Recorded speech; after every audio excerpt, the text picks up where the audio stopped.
Forgot to unmute myself there. All right, so Frost is going to be a little late. No big deal. So we're just going to hang out for a bit before we talk about some indie comics and stuff. And wait for him to come in to chat and talk about stuff he's read lately, all that good stuff. No big deal. Things happen. Life happens. I fully understand that life happens. So he's going to be like 25 minutes late, give or take. So I figured we're just going to kind of chill and chat and maybe play a little bit of Stardew Valley, I guess, just to freaking chill out before we get our guest in for the night and talk comics. I don't want to talk about all the cool stuff without him because there's a lot of comics that I want to talk about that both I've read recently and overall, and the longest list ever of like what I want to read. Hello, Bats. Hello. Thank you for showing up. We're just gonna play a little bit of a game until our guest Frost Comics arrives. He has a little bit of a delay. No big deal. So I figure we'll just hang out and chill until he can grace us with his presence and talk comics. I will have the camera as well to talk about comics, so I can actually show you what I have. I was originally gonna just like show the campaign pages, but then I'm like, no, that's a disservice. I want to show you guys the books I have, because some things are just better to show like you have it in your hand, right? Because sometimes the campaigns don't always like show all the cool stuff within the book, which makes sense because you don't want spoilers. But things like the paper quality and stuff you don't see on a website, right? You have to actually physically see it to really look at the colors and the pages and how thick some of these books are. I only picked 5 to show because if I didn't, we would be here all night with all the stuff that I have. And I'm looking at the pile now. It's like split into 2 piles. Because some of the creators that I want to like show were able to do more than one comic per campaign. So one of them got 2 stories. There's actually one I haven't read yet. It's on my to be read list, I guess they're called. And then one I've talked about a couple times already, or 2 of them really, but I can't not talk about it. So, and then some of these, or 2 of these are actually by guests on the show. So I'm excited about that. And yeah. So we're going to hold off on showing those. Actually, no, I can't even show you the goodies. I thought about like showing you all the cool stuff that came with the comics that I got, but I was like, no, because then it'll spoil it, and then you'll know exactly what I'm going to pick and show and read and stuff like that. So yeah, we're just gonna play a little bit of a chill game where if I have to stop immediately, not a big deal. So let me. And normally I would play. What do you call it? I want to say Left 4 Dead, but that is not it at all. Not even close. What is the name of the game? Oh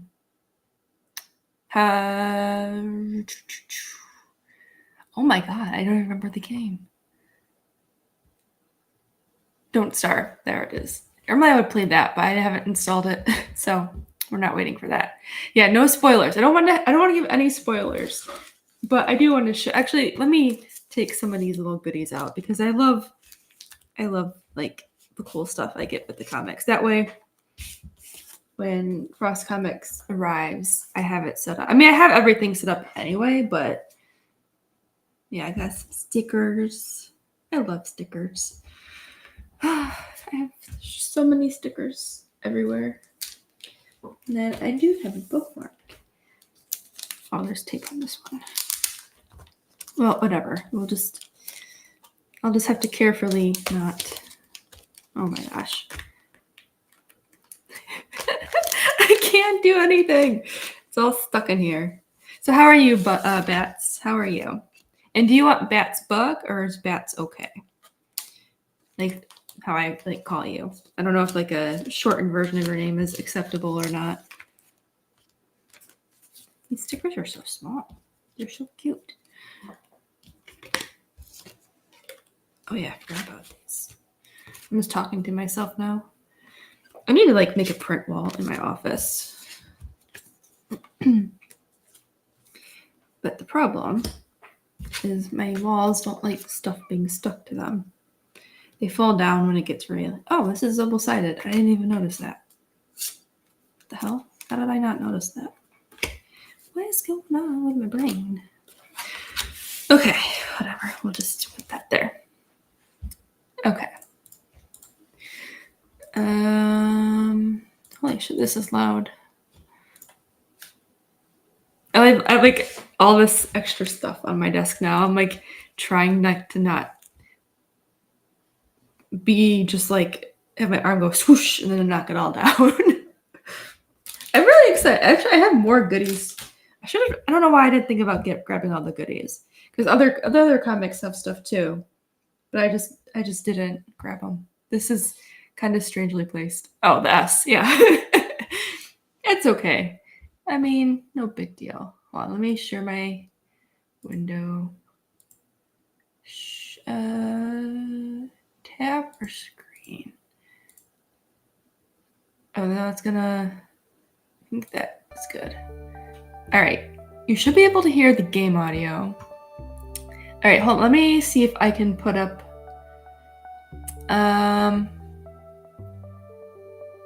Is there... Let's see. Add extra camera. Image. Can't do that. Yeah, I've cleaned my desk off a couple times already. I don't know how to do an overlay on Restream. Like, can I do an overlay? Oh, wait, my name. I'll do that. Let's see here.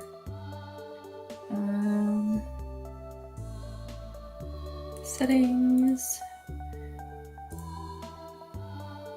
Hold on a second. I need to hide that. Edit name.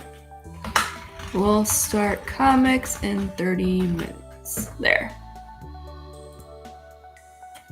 Now people, if you're joining, we're just waiting for Frost Comics. He's just a little bit delayed. No big deal. No big deal. Family and stuff comes first. So we're just gonna pretend to be farmers. This is our day job while we have to wait for Frost Comics. So we're just pretend that this is work time, right? Before we talk comics or something. I don't know. We're just gonna roll with it, guys. We're just gonna roll with it. This is like my 5th or 6th playthrough of the game. And I just need to get mushrooms to do... Here, I'll show you. I'm trying to get all of the collections here. And I'm very close. So right now I'm trying to get the dried mushrooms and eventually get seeds to plant. It's just a thing. We're just gonna chat and chill. Like I said. There's 4 of you. So again, I don't know when you guys are rolling in or the delay for the audio. It's like 30 seconds or something, I think. We're just waiting for Frost Comics. We'll start talking about comics overall in a little bit. So we're just gonna hang out and chill with some beautiful fall scenery, even though spring just started for many of us. I'll just pretend it's fall. All right. Just kind of, and honestly, it's not a bad thing to do. It's Sunday. It's good to relax on Sunday and prepare for Monday mentally. You know, nobody wants to go into Monday stressed, overwhelmed. It's good to just relax and have fun. Oh, perfect. Mushrooms. So yeah, how are you all doing? If you want to, while we're waiting, we can talk about like what you guys are reading or what indie stuff you've been into. Either if it doesn't have to be comics, it can be games or music, even other stuff like that. There's so much indie stuff out there for every genre and industry possible. I would love to hear about it if there's anything you guys have been hanging out with, or listening to, or reading, or just books too. A lot of I have the thing. Oh no, I see. Oh my god, I'm so silly. All right, I thought I had an alert. Not you. I thought Frost appeared. No, it's just me. I actually have books I want to get from some authors that I follow who I also know. I'll actually we'll talk more about that too in the when we talk about comics in 30 minutes. So, yeah. And also, I should have it up tomorrow, but as like a sneak peek, if you're not on my Peeper Mail newsletter thing, I did make an announcement of 3 comics I'm creating this year and a sneak peek of what those covers are going to look like and the titles. So if you haven't, or you're not subscribed to my Peeper Mail, and the Peeper Mail is just like a behind the scenes look that you get every month, make sure to stay tuned this week. I'll be putting the video announcement of those.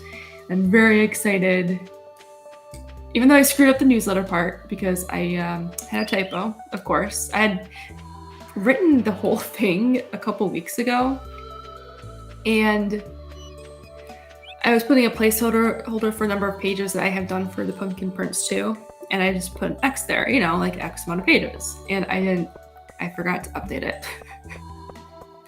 So that's great. I put, I'll say it now. I put 15 pages that are done currently, but there's actually more, and the only reason I put 15 is because the other 5 to 10 pages that are ready, or not ready, but are drawn out and stuff, I want to go through them once more to make sure that they're laid out in a way that I am happy with. So that's kind of why I did that. And you know what too? We'll do this too, because I don't do this very often and I should. Shame on me. Invite people. Copy this. If you are watching and you are new, I do have a Discord server. And you can join that and share your art. I do have a business section now, so if you want to do your own creative side business or basically make money off of your creations and things like that, I have a section to talk about that now for planning and everything else, and finding best practices or just pitching ideas, bouncing off ideas of other creatives and stuff.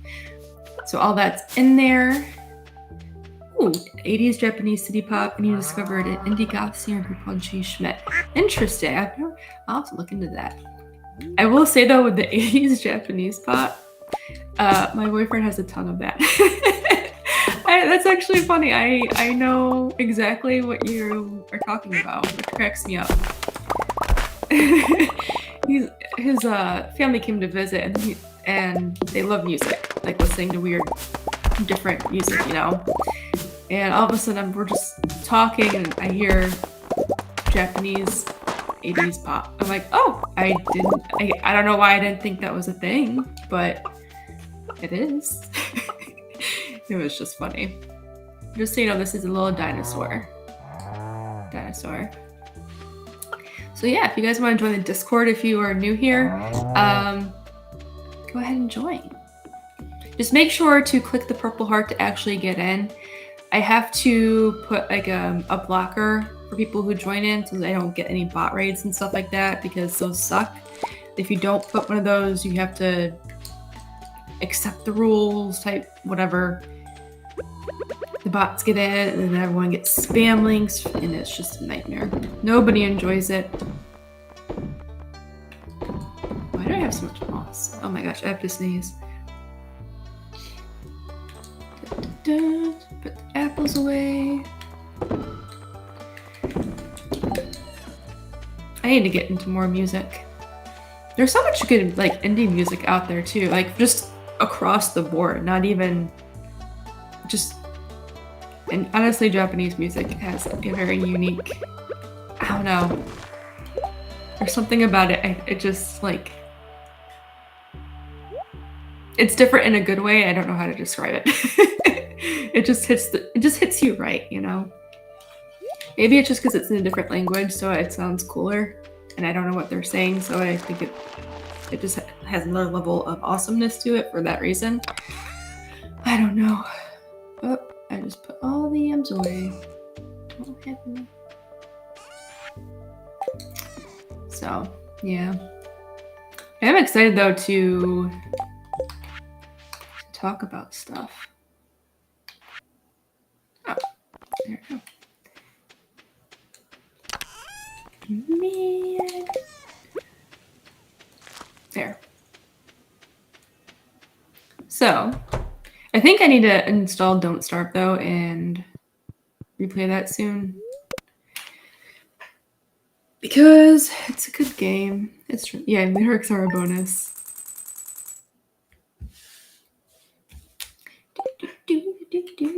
Language gap allows you to enjoy the music. Yeah, I think that's a good point, Bats.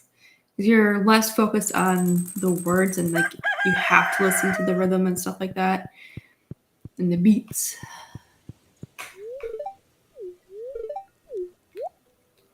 Penny. Oh, I forgot I have wine down here. Discord noise is going off. Who's in there? Chaos room. Oh, you put it in there. Oh, nice. All right, I think you can hear it. If you can hear this, cool. If not, I'm gonna get copyright strikes anyway, so we're just gonna. If you can hear it, awesome. If not, listen. Oh wow, this is a long. Oh, it's a full album. Holy crap. Okay, I'm actually gonna have to save that for later because I already like that, and the fact it's a full album. I know what I'm gonna listen to tomorrow. All right, so there are two things I'm going to be doing this week. It's going to be watching Vader Zim again and listening to that. So, yeah. It's going to be a fun week. Actually, I should see if my boyfriend has that. I wonder if he does. I just realized I'm picking bok choy. I am growing bok choy. Oh, sorry, Pat. I just instinctively do that. I'm like, oh, gotta click it. It's there to play. Sorry. I will listen to it later for sure. I'm growing bok choy for real in real life too. Just a fun fact. I have a lot of it. I like to put it in soup.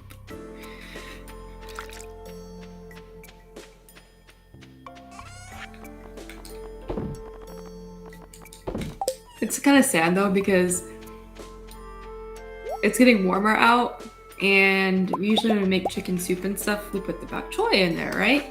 But it's getting warmer out, and when it gets warmer out, I don't want soup. It's too hot. But I also do because it lasts me fucking forever.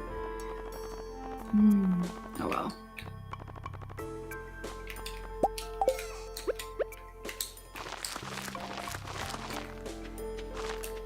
So what kind of games do you guys like to play? My friend usually gives me some pretty good games to play. We're playing, what is it called? Power Wash Simulator. I did get a little motion sickness from it, but it was very satisfying to clean for hours on end. Like, we weren't even talking to each other. We were just so focused on power washing everything. We're like, oh, here we go. I was like, oh yeah, I'm supposed to talk to people or talk to my friend when we're playing a game. But it's fun. It was pretty fun. Actually, I also have caterpillars in my office. They were eating my newly purchased, something we purchased. So we have a tangelo tree, right? A fruit tree. And it was kind of hit by the last frost we had, a little kind of killed off like the top portion of it, which isn't a big deal. The leaves die back, you know, that's fine. Some branches are not coming back ever again. That's also fine. But it just looked dead because there were no leaves on it, right? But I knew it would be fine, so I was just leaving it alone. And then the leaves started to grow back. And I was excited. I'm like, good, nothing's dead. I have a lot of foliage on this growing. And pretty soon, the swallowtail butterflies, like the citrus trees for some reason, I'm like, okay. And then pretty soon, when the tree comes back, maybe I'll have some caterpillars. Okay, well, apparently the swallowtail butterflies had another plan, and I had caterpillars and eggs all over the newly grown leaves. Normally that's not a big deal, but I need the tree to photosynthesize to live. So I cannot have all these caterpillars on there eating all these leaves. And yeah, so I'm like, okay, this can't happen. So I took 2 of the caterpillars off. One was, I think 2 were off my lime that I just bought, and the rest were off the tangelo. So now I have 2 little caterpillars in a jar in my office. I'm giving them parsley every day because they do like parsley. They're not eating it, so I put a lime leaf in there just to see what would happen. And the one's very happy I did that because now he's eating it. So I guess they're really picky eaters when they're little, and then they become less picky when they get older. I don't know. We'll see what happens. But I might have butterflies I'm raising. So I'm excited. Completely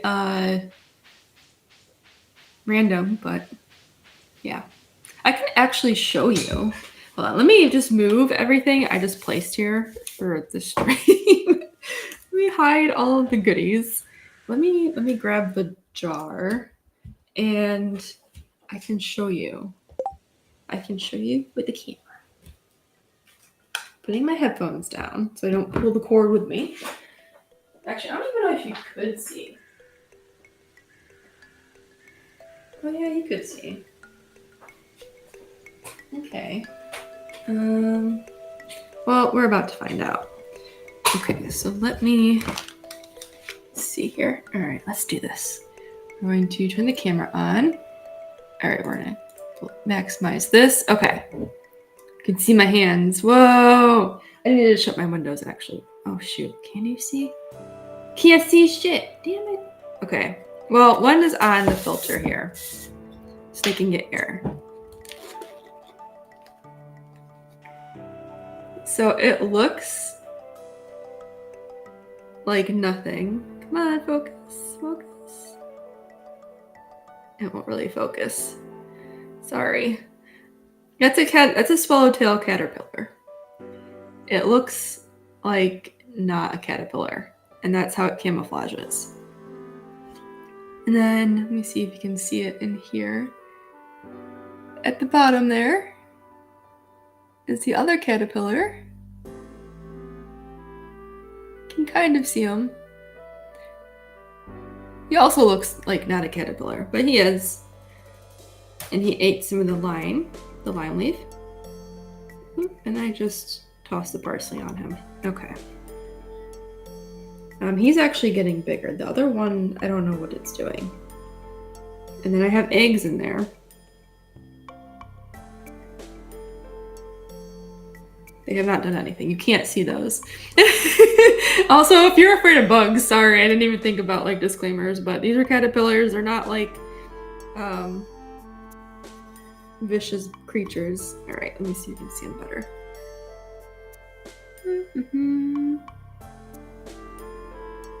There we go. You can kind of see them down there.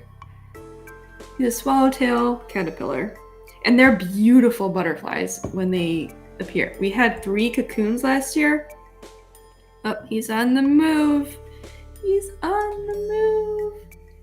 You cannot see anything. This is a really poor quality camera, so I apologize.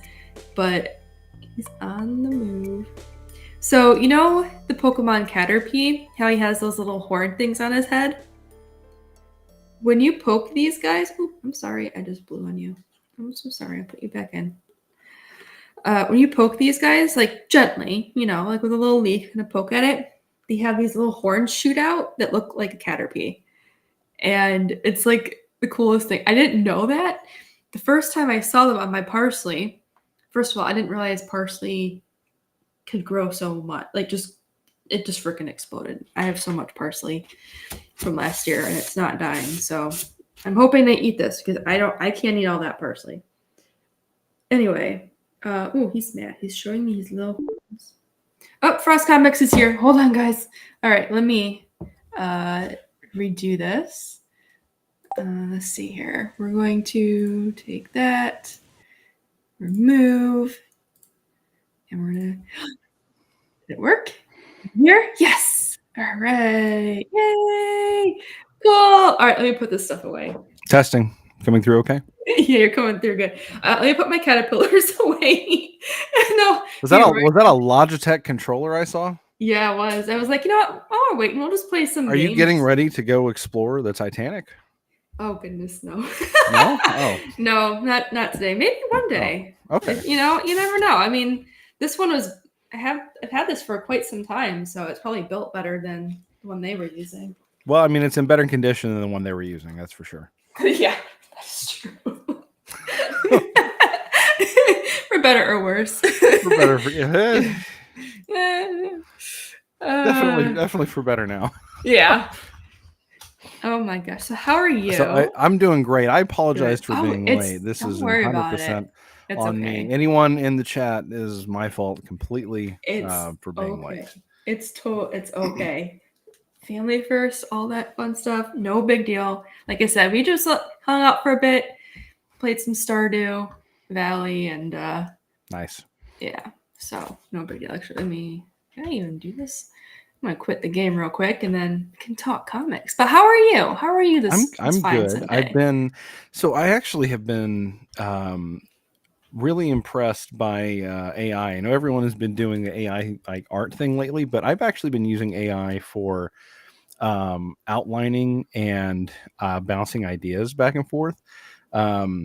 What AI cannot do, it cannot write. It can't write worth a crap. But what it can do, at least if you ask it the right way, is it can explore logical consistency. So if you're trying to like check motivation or check for plot holes or things like that, it's actually pretty decent at exploring the logic of something. So if you've got like a character moment, or you've got behavior or something like that you're trying to analyze, or does this make sense, does this fit, you can actually ask AI in some instances, and it does a pretty good job of actually analyzing that. So I've been pleasantly surprised by how useful it is.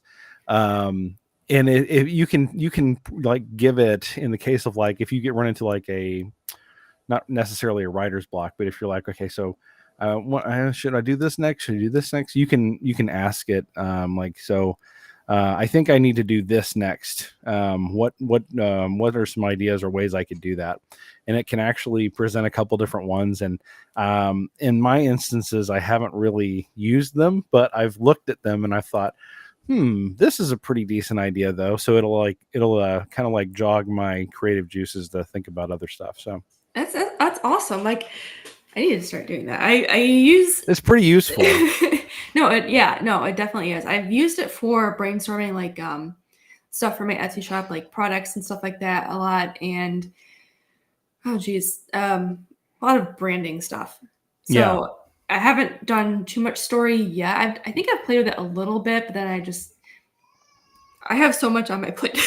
So I'm like, I need to, it's like I need to sit down and do that. But I'm going to try that and see if I can plug some stuff in and be like, it's all right, good, if nothing else, as a way of like, because it keeps track of like conversations. Mm-hmm. So it's actually a pretty decent way. It's actually very good for troubleshooting technical issues, because search engines are really at this point being replaced, I think, by AI, because AI is just a search engine. Yeah. And so the AI isn't really artificially thinking, but it is just logically gathering information. So if you need to troubleshoot like an issue with a camera or with your operating system or whatever, like lately I've been exploring Linux, and I don't know anything about Linux, but thanks to Grok, I don't have to. I can just ask, I need to do this in Linux. How? And it will say this how. And I say, okay, copy, paste. Look, it's done. So, it does make me dumber because I'm not learning anything about Linux, but it does enable me to play around in Linux. So that's just, how one of the ways that it can be useful, because it's not really, it doesn't really think, it doesn't really create. Right. It can take provides like you the amalgamations of things that you can think of, and it kind of puts them together. But it does do a good job of kind of working with you if you're creative. So I would never, I could not ever use it, nor would I want to write for me, but it is a good way of like, it is a good notepad, I guess you could say. Yeah. And it's kind of an interactive notepad, because I can say, hey, Grok, I want to get this done. What's a good idea? And he'll say, one or two things, and I think, well, that kind of sucks, but I could do this, and then I'll write that down. So I've been working on outlines with that, and that's actually been pretty useful. Nice. Yeah, I've done it for meal planning a couple times. Like, I have these Nice, ingredients. yeah. What can I make? Because I don't have the capacity to think right now. I will say though, so someone in the server I was in, they were using I think Chat GPT. I can't remember which one it was. I want to say it was Chat GPT. They were trying to ask questions about how to use something within Krita, which is a program I use and make tutorials for it. And then they go, hey, they recommended me your videos. I'm like, okay, AI is recommending me. I can't get mad at that. So I've been trying to experiment with the image generation, but the problem I run into is that, so like, I swear to God, I'm not being a pervert, but like I'm trying to like the women that I have in my comics, they have different proportions, right? So like some have different sizes and different whatever. So like when I try to be as specific as I can, and it thinks that I'm trying to generate like porn, and it's like, I'm sorry, we can't generate something that has the word breast. I'm like, I'm just trying to give, like, I'm telling you the size, like, so it freaks out. So it's just, it can do generic creation, but if like if a person is supposed to be like small or large in a particular area, and you tell it, it will say, hang on a minute, my trust and safety filters are like, no, so I can't do that.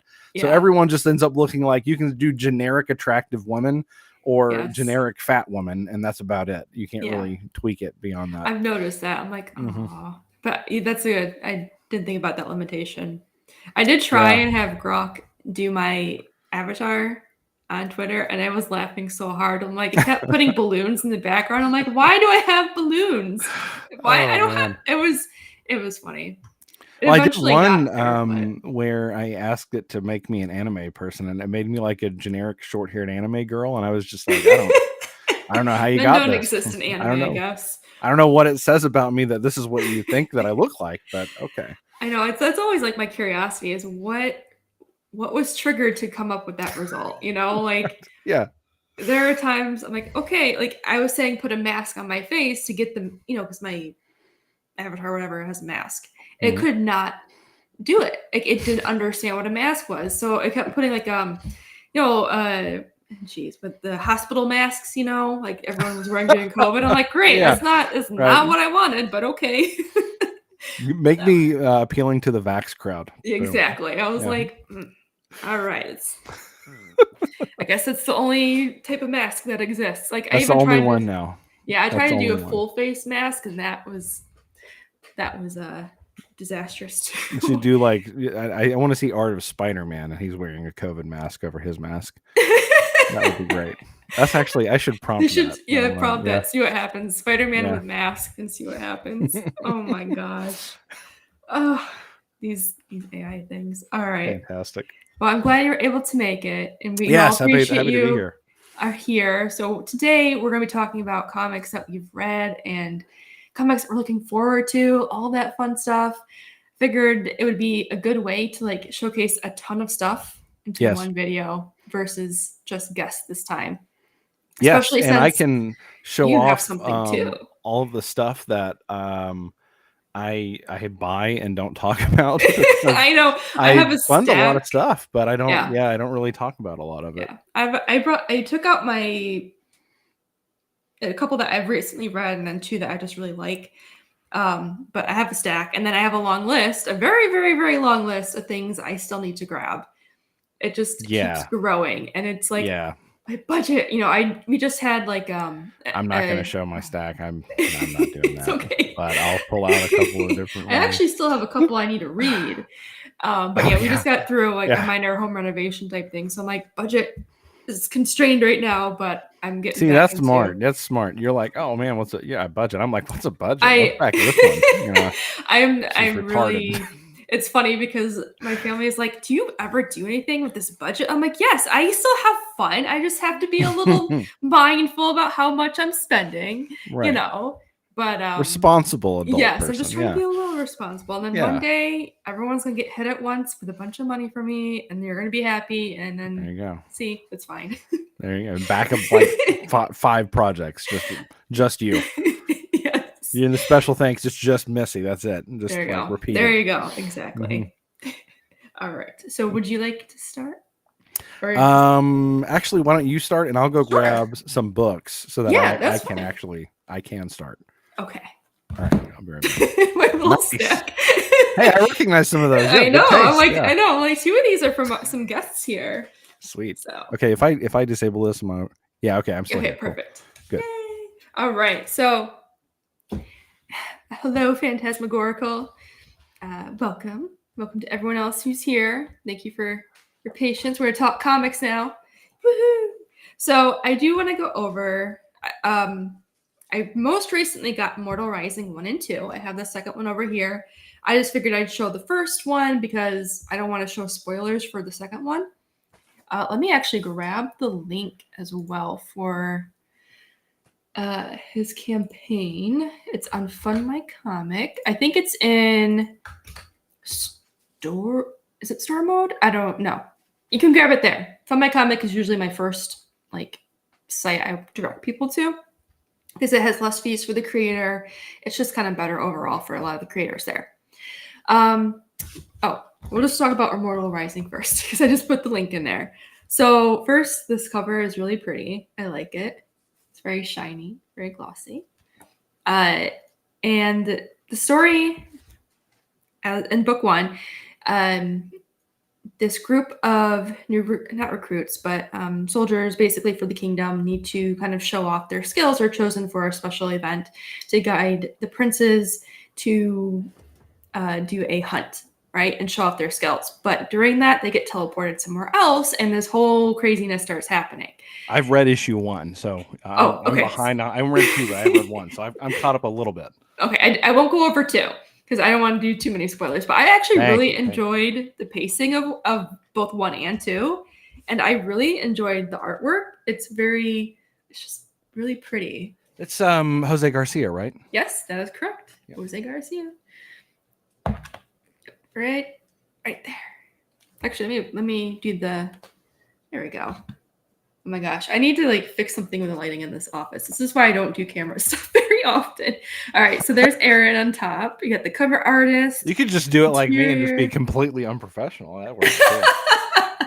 I mean, that's kind of what I do already, but Hey, you're stealing my stick.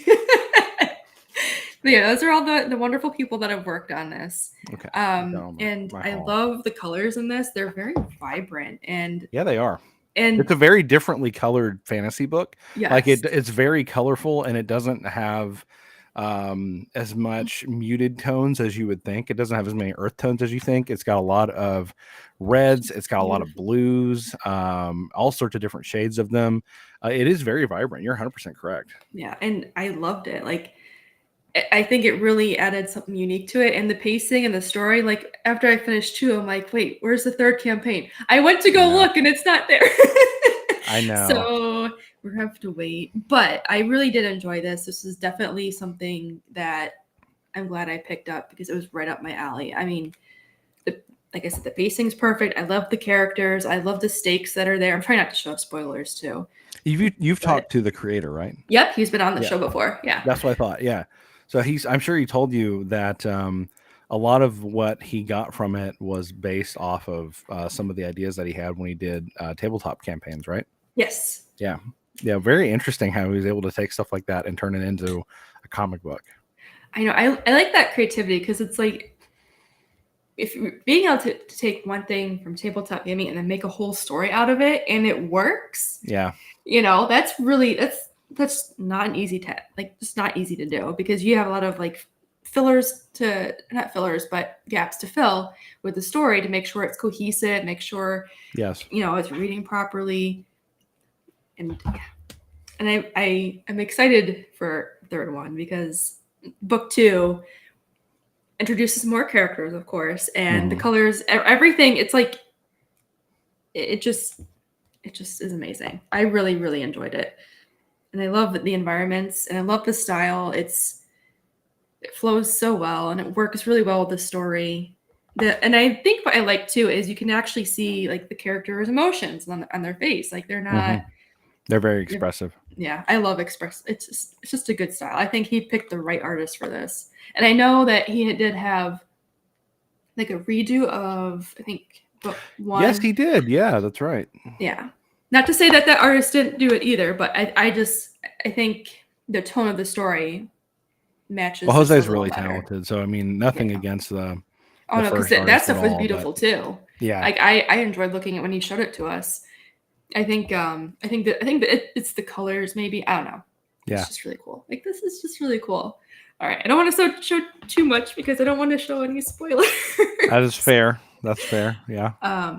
But book 2, I think what worked as well is book 1 to book 2, it just picked up right where it left off. It wasn't oh my gosh, what is happening? It didn't do any major time jumps or anything like that.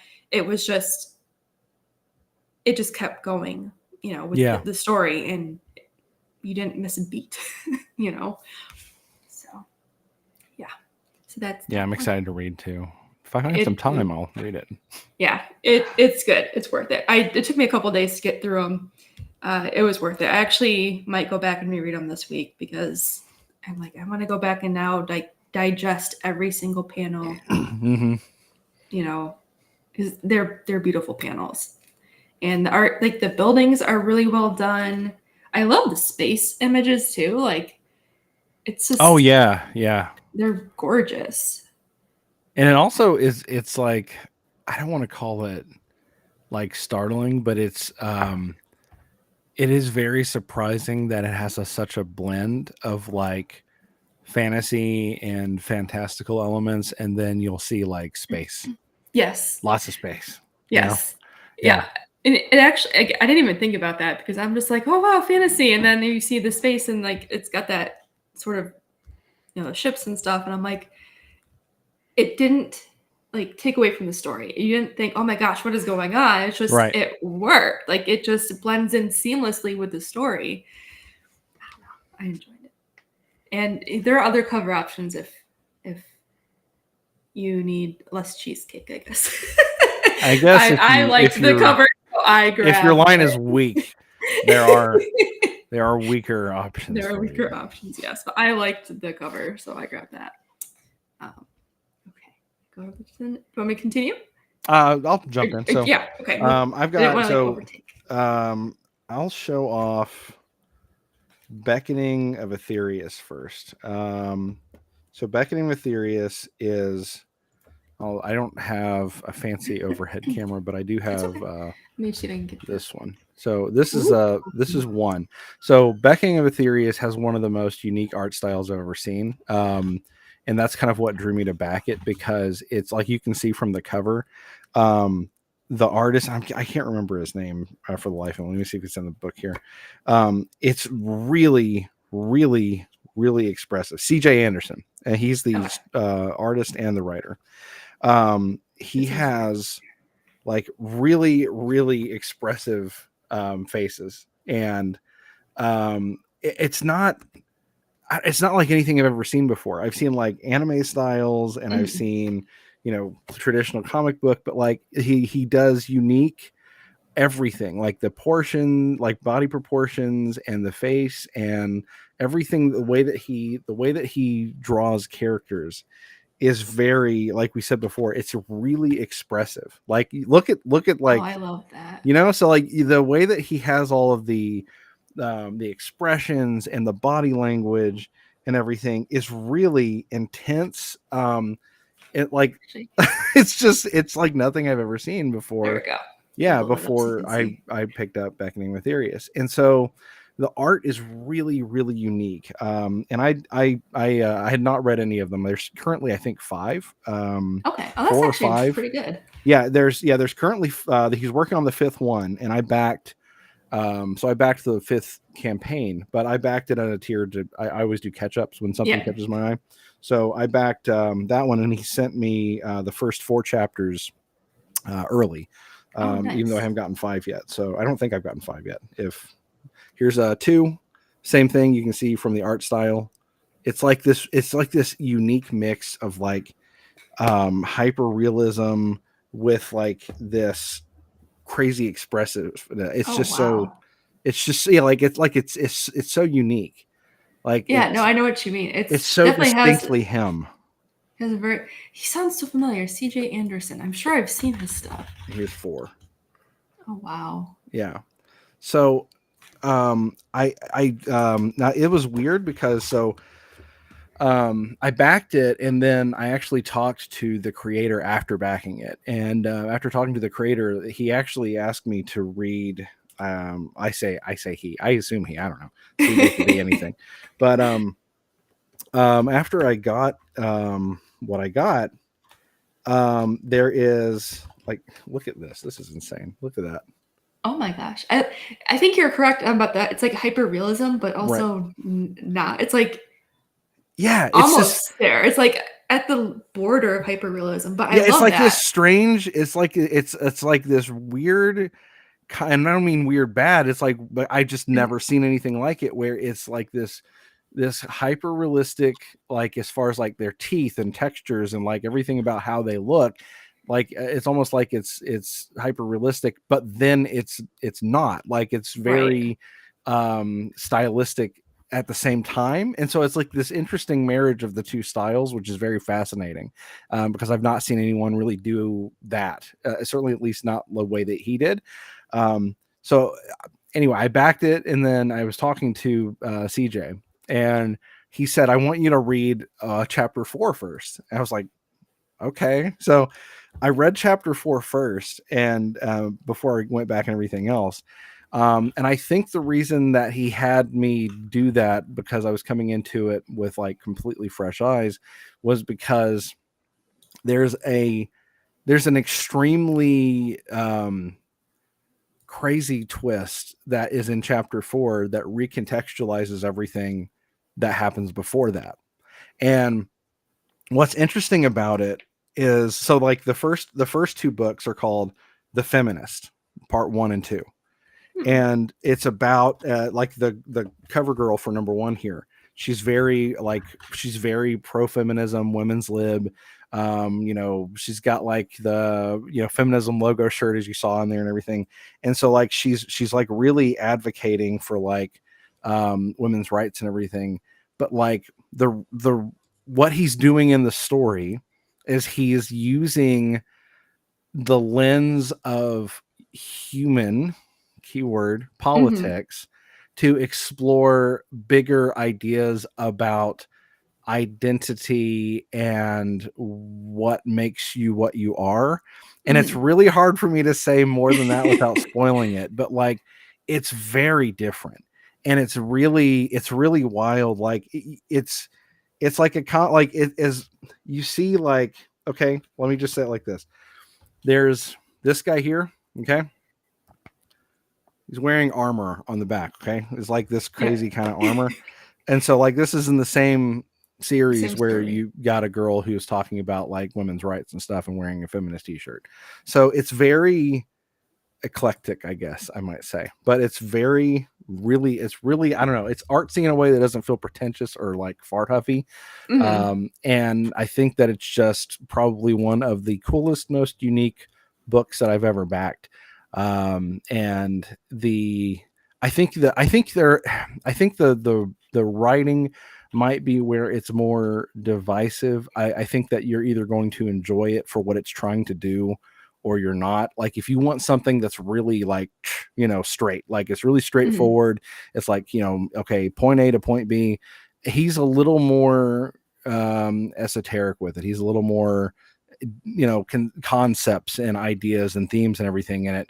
And that's really the point of it, more so than just a straight line action series, so that might be where it's a little more divisive. I personally thought it was really cool and really fascinating the way that he wrote it, and I think that it's worth backing or picking up, if nothing else, just for the unique art alone, because like I said, I've never seen anything that looks like it, and I'm very happy to now own it because of that reason.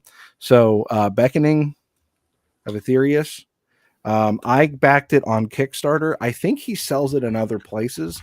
I don't have a link to share, but I do remember when I was doing my show prep last week to kind of get my ducks somewhat in a row. When I was searching for where it was available, when I just searched it on Google, I was able to find a couple different places where it was available, either digitally where you can read it like as a web comic, or you could buy the books. So it should be out there in multiple formats. I will. It's by the Kickstarter name is Mathena. Is that correct? That is right. Yes. Okay. I found their Kickstarter profile, so I'll put that in there. Perfect. So that way, if anyone wants to look at their profile for they get their DeviantArt, their Twitter, and the Instagram, and their other campaigns there. So that way you have everything. And I love these thumbnails too. Like it's almost like they're two different things going on, but it's not. It's just it is beautiful. And I just as because I happen to follow, Mathena is the name of a character, so he again, I say he, I don't know. He his online profile is the same as one of the characters in the book, Mathena. And nice. So what I'll see if I can find it. He actually did fan art of Samus Aran and his art style, and it looked really freaking cool. So if I can, I'll send that to you just to take a look at, because it's just neat. I love Samus fan art. So oh man, Samus is the best. Samus, quick aside, Metroid Prime 4. Come on now. I didn't play a lot of them, but when I was able to play them, I was like, this is fun. Oh man, I'm excited about the fourth one. They showed some gameplay footage of it and everything. Fantastic. I love this artwork. It really is just unique. I'm gonna get lost in this Kickstarter. Oh yeah, yeah. Okay, so cool. So they actually do PDFs when they do their campaigns. So if you are interested, you're able to kind of try it out. Well, not try it out, but purchase the comic at a lower price point. And if you like lower point of entry, exactly. Yes. Yeah. And then you can always get the physical later, which I have done a couple of times. I'm like, okay, I want the physical now. I do get the PDFs when sometimes I feel like I can get stuck in the story better if I have it physically, though. Well, I like to own it, but I like to here's this is next up after you. I've got Rebound here. I'll talk about Rebound. This is Rebound sealed up. I like it when people do the PDF combo with it when you do back it physically, because then I can leave it sealed up. My collector, and then I can get out my overpriced tablet that I wasted a lot of money on, and then I can read the comic book on my tablet. So that's when I'm like, yay, that's great. That would make me super happy. That's a good point. Yeah. All right. So did you make it? No. All right, I'll let you finish. Do you want you need to? Oh, that is that is my my first contribution. All right, cool. All right, so I'll go on for the next for Jupiter. Sorry guys, I didn't think to max mine screen when I was showing stuff. So this is from Jason Sandberg, who is also a guest on here. I am happy to say he's finally hit his 10K goal for the campaign. Very, very happy. So I'm excited to see what number 2 brings us. This is like he said, I believe, Jack Kirby was his inspiration for a lot of this, and it definitely showed. he had the main story here, and then he would go through to another story that our main character here is reading, and it like made you jump into your classic old school comics again. He even has, I don't know if you can see it, the paper texture in the image, so it looks like that newsprint quality. And that really added something to it. And I thought that was just really cool. And the colors were, I love that pink. Like that really, really stuck out to me. And then story-wise, I think basically the family, they had a loss, I believe her younger brother. And they're trying to kind of reconnect and go on vacation, clear their minds, bond. And each member kind of, you can tell that they're struggling. And she's kind of escaping a bit through this comic. And I think he portrayed the feeling of a family that's struggling to stay together really well. It's very subtle in their expressions and what they say, but I think he did a really good job. Like if you've ever known someone to go through something really awful and you see that family like, oh yeah, we're fine. And like, you can just, that they're not, right? Right. That's not that there's anything bad. They're just suffering, right? It's hard. And especially given the nature that it's not a grandparent or anything, it's, their youngest child. Oh, please, Cameron. Hello. So I really thought he did a really great job of each member trying to find some sort of escapism from what is clearly a traumatic thing happening and just trying to hold the family together. And throughout the comic, we keep seeing this alternate universe and everything. These just looks like a war zone. All this crazy stuff is happening. And he did a really good job separating that world from the family by having the colors, the texture of the panels. It just looked really cool to me. So I'm excited to see what happens in book 2, because at the end, they kind of connect to their world through this crazy portal ring thing. And I'm like, whoa, like, I don't know what's going to happen next. But it was just a fun ride. And then at the end here, we have a lot of cool, like not random, but just really out there comics. And I love this sort of stuff. It was just, I'm like, all right, it's kind of like psychedelic, but also not Van Gogh. Oh shoot, what's his name? His name is, I don't know, Art. His name escapes me. Who did all the crazy like warped clocks and stuff. It reminded me of that type of art.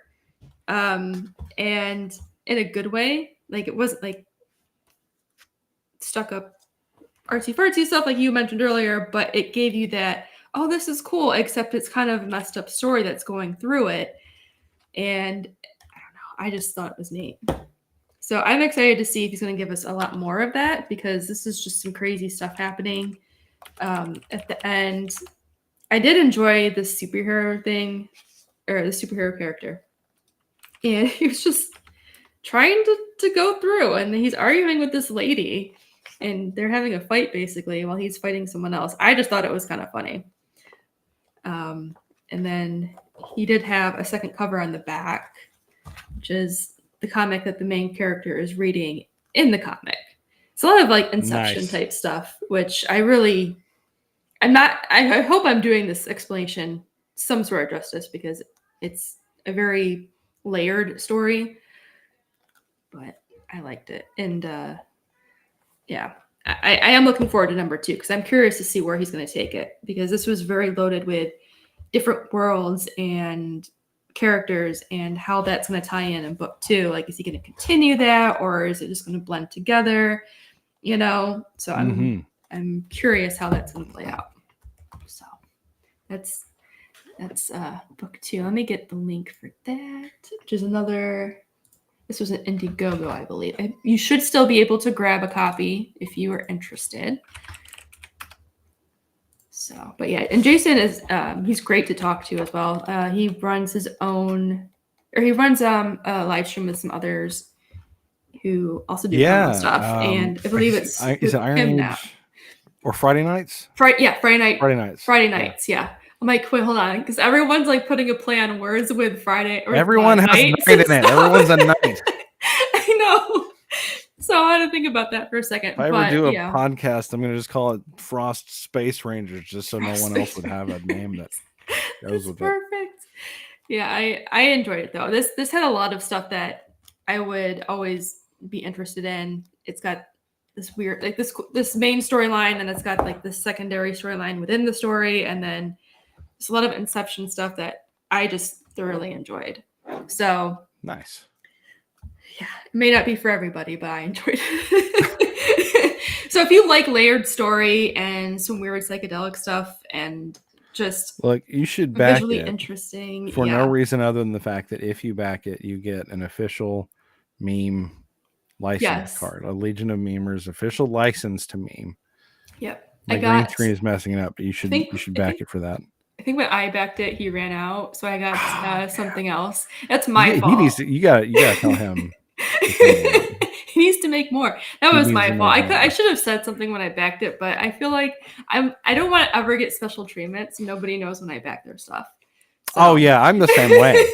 But just as a customer, you should say, "Hey, where's my card? Where's my meme? Yeah. Where's my meme card? I can't meme. I don't have a license. There we go. I can't meme. The meme police are gonna get you." Yeah. But this was fun, and I think the fact that just with the meme card though, I think that told me too that he is focusing on providing like fun and entertainment, and I do think that this did just that. It was a wild ride. So yeah, you should go check out Jupiter. I did put the Indiegogo link in the chat. I do love the cover a lot. Like I just like to flip it. It's just neat. That was a clever thing to do. Yeah. And then the back cover, same thing. It has a little comic there. So if you like an homage to classic comics, you would definitely like this. So that's my number 2. Well, there's no limit, choice. But yeah, there's no limit to how many we can talk about. It's just I knew I would be here like for 10 hours if I didn't set a limit for myself. Yeah, I could go through my stack and shame myself and be here until tomorrow, but I don't want to do that. Also, it'd be embarrassing how few I've read. Oh yeah, I was thinking about it. I'm like, oh, I read most of these. I'm like, oh wait, no, I didn't. I started going through this stack this morning. I was like, oh, I have not gone through all of these. Just kidding. Yeah. Joke on me. Just kidding. Okay, so the next one, can I send you the links to the Kickstarters? Okay. Absolutely. Cool. How's the best way for me to send those to you? The private chat's fine. All right, private that way it's just easier. Otherwise, I can look it up. I got it sweet. on my screen. I'm still learning my way around Restream. It's okay. No worries. Okay. I opened it, I think, 2 weeks ago. I was like, I don't know what I'm doing. They changed everything. Right. I'm like, sorry, guys. All right, so we'll put that in the chat. Which one do you... So you can show them in order and then leave it on the third one. Just show those first two. The first one is I'll be talking about now, which is, and actually, if you could take it off of me, here's my copy, but go ahead and take it off of me and put it on the screen if you don't mind. Yeah. So this is Rebound number 1. This is one of the variant covers that I got. I don't remember which variant cover it was. It doesn't actually really matter, but you can see on the cover, that's Rebound. That is your Freak of the Week villain. So there's a reason why I want to talk about Rebound beyond just the fact that I thought it was a pretty good book. It's that he is already planning on Rebound number 3. Rebound 2, this one here, is the follow-up to obviously the follow-up to the first one, but he did the first one late last year. He got it out pretty quickly. He was really successful. He hit his goal and then some. Used the money to put it into number 2. 2 was also successful, and then he put that right into 3. So he's got about to have 3 issues of Rebound, and then he's got another one that's about to launch called Cosmo Girl number 1, which is in the same universe. And he's got a couple of other projects as well. And so the reason I'm bringing it up is because he's legitimately doing. Hey, what's up, Riley? He's doing his best to actually start his own superhero universe.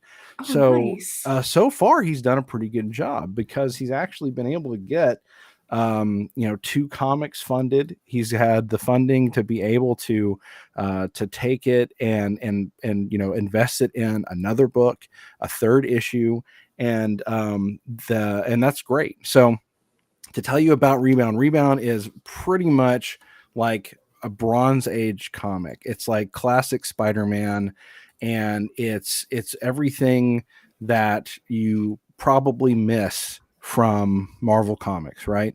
And he is I use the Spider-Man comparison because I think that he really has I don't know this for sure, but like having talked with Tyson, the creator, and having read the first book, I feel like he really wants classic Spider-Man back, and so he wanted to just do it himself. Is the impression that I get from this, right? And so he's in New York. He's acrobatic. He moves around, high speed, fast paced, and it very much has like that classic sort of Spider-Man vibe where he's struggling with his personal life and his superhero life, and it has that kind of that Spidey balance that a lot of people have come to love and miss from a lot of Spider-Man's adventures, I guess since the 2010s, right? So the first one is an introduction to the character. It shows you what he can do, introduces some of the villains, and then I haven't read issue 2 yet, but I know that issue 2 with the cover girl on it she is in issue 1, and she's part of the fallout from issue 1 is that she is going like trying to get revenge basically for what happens in the first issue with Rebound fighting her partner. Oh. Well, I mean, I'm not going to disagree with you there, of course. So yes, Rebound is awesome. That is 100% it. That is 100% it, because that's how he felt about it. He's like, I love Spider-Man. I'm not getting any more. Oh, here you go. Here are the covers that he had. So, he's got that's his I guess you could say his Mary Jane, again, to continue using Spider-Man references, where he's trying to balance his relationship with his superhero life. It really is. If you want something done right, you got to do it yourself. So I think that was cover 4 or 5 that I did that I got. That's cover C. Yeah, I must have gotten cover D. This is cover B, and this is cover C. So I had to look for it. Mike, where it says it somewhere. I'm like, oh, right in front of me. I know the artist's name is Zilson, I think Costa. Is it Costa? Yeah, Zilson Costa. And I think he's going to be doing I think he's the primary artist for the Rebound series. Oh no, I got cover E. Okay, whatever. Oh, there we go. But so this was a bigger, this is like a bigger book. I want to say it was like 48 pages, 36 pages, but it was a little bit bigger than issue 2 because he wanted to cram a bunch of stuff in there. And so now here's the cool thing. If you are just now hearing about it, obviously campaign 1 closed and campaign 2 closed. Campaign 3 is going to be launching very soon, and I know he's going to be doing there's Cosmo Girl, the next one he's going to be trying to do as well. But I know that you can get issues 1 and 2 as part of a bundle for 3. So if you need to get caught up, you can. So if you're interested, you can definitely still jump on this. But I wanted to also show that other project. Let's see. I think I sent it to you. Oh, yep, the third one. Sorry. Yeah. And the reason being is, so this is Tales to Inspire, and Rebound is in it. So that's why I wanted to mention. That's why I'm like, he sounds so familiar. I'm like, did I cover this on my stream at some point? And I'm like, I'm pretty sure I did. Yes. So I know Ron Christian, who is the creator of Paragon Prime there. And this is a public secret, not a very well kept secret. I actually co-wrote Paragon Prime. So it's Ron Christian and then parenthesis Jared Brickey. So Paragon Prime involved in this slightly. So a Paragon Prime and Riser Man and Rebound and Data Cell. And that one is launching in mid-April. So that one's also like right around the corner. That was so if you like the way that Rebound looks, this is probably something that you definitely want to check out because it's going to have a Rebound story in it. And personally, I think that the Paragon Prime story is really good. I will say, if you're not completely satisfied with it, cut me a little slack. It was literally the first comic book script that I ever wrote. So, I'm sure it'll be fine. But I still stand by it. It's still good. And the art's great. Art is by, I can't pronounce his name, but he's very good. It's okay. Me and names, we don't. But yeah, so Red Rebound 1, it's very, very good. And he's only getting better as he writes. And it's really cool to see someone who is not as like huge as like Eric July, that it can also go out there and create what I'm hoping will be a successful comic book universe. Yes. So I want to tell as many people as I can about it, and hopefully help them, reach the next level. That's awesome. I like that people are starting to do the universe thing. Me too. It allows, like, from a creative standpoint too, you're able to give yourself a break. Like, oh, I want to do this character, and then I can do this too. And it shows such a creative like depth of someone. Mm-hmm. Like they can do more than just one genre or one type of character, and creating a whole world with them. It's fun. Yeah, like a whole world, it's all new. Because we've seen, okay, there are mutants, there are mutates, there are this, there's that. So it's cool to see what's the lore going to be, what's going to be the rules, what's the magic system, so to speak, like for this world. And it's always fun to kind of uncover that and see what it's like. Yeah, and I like that he did the Spider-Man, not Spider-Man, but he said, screw it, I'll do it myself. Because I think a lot of creatives need to do that. Like, I am a very big Harley Quinn fan. However, I feel like she's been ruined. I agree with you. And I'm like... enthusiastically agree with you. Yeah, unfortunately. I think everyone lost the point of what her character was supposed to be. Like, I could go on a long rant about this, but... Same. Yeah. I mean, there are times where I'm like, what if the whole stream. Yeah. The death of Harley Quinn. Yeah. Tears. Like, it's just like, yes, you want a story you can explore. Exactly. And I think, yes. Well, that's one of the, I mean, that's exactly it. Like what Fleece Coverage just said. It's like one of the things that is so appealing, I think, to the people who are big fans and who are really invested in the Rippaverse is the fact that there is so much of the Rippaverse. So like if there are like one of my favorite critics, and he is critical of the Rippaverse, but I like Mike Partika, and I like because he is an enormous fan of comics, and he has talked in the past about how even when he was really invested in Valiant comics, and he was saying like even though he didn't think that Valiant comics were that good, he was still invested enough that he wanted to read all of the different Valiant comics because they were still connected to a larger story in like a bigger world.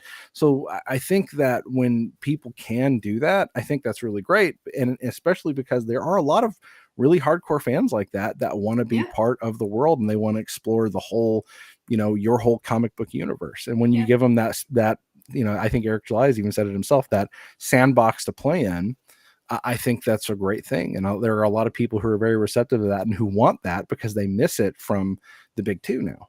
Yeah, that's a very good point. It's kind of like achievement hunters in a way. Yes.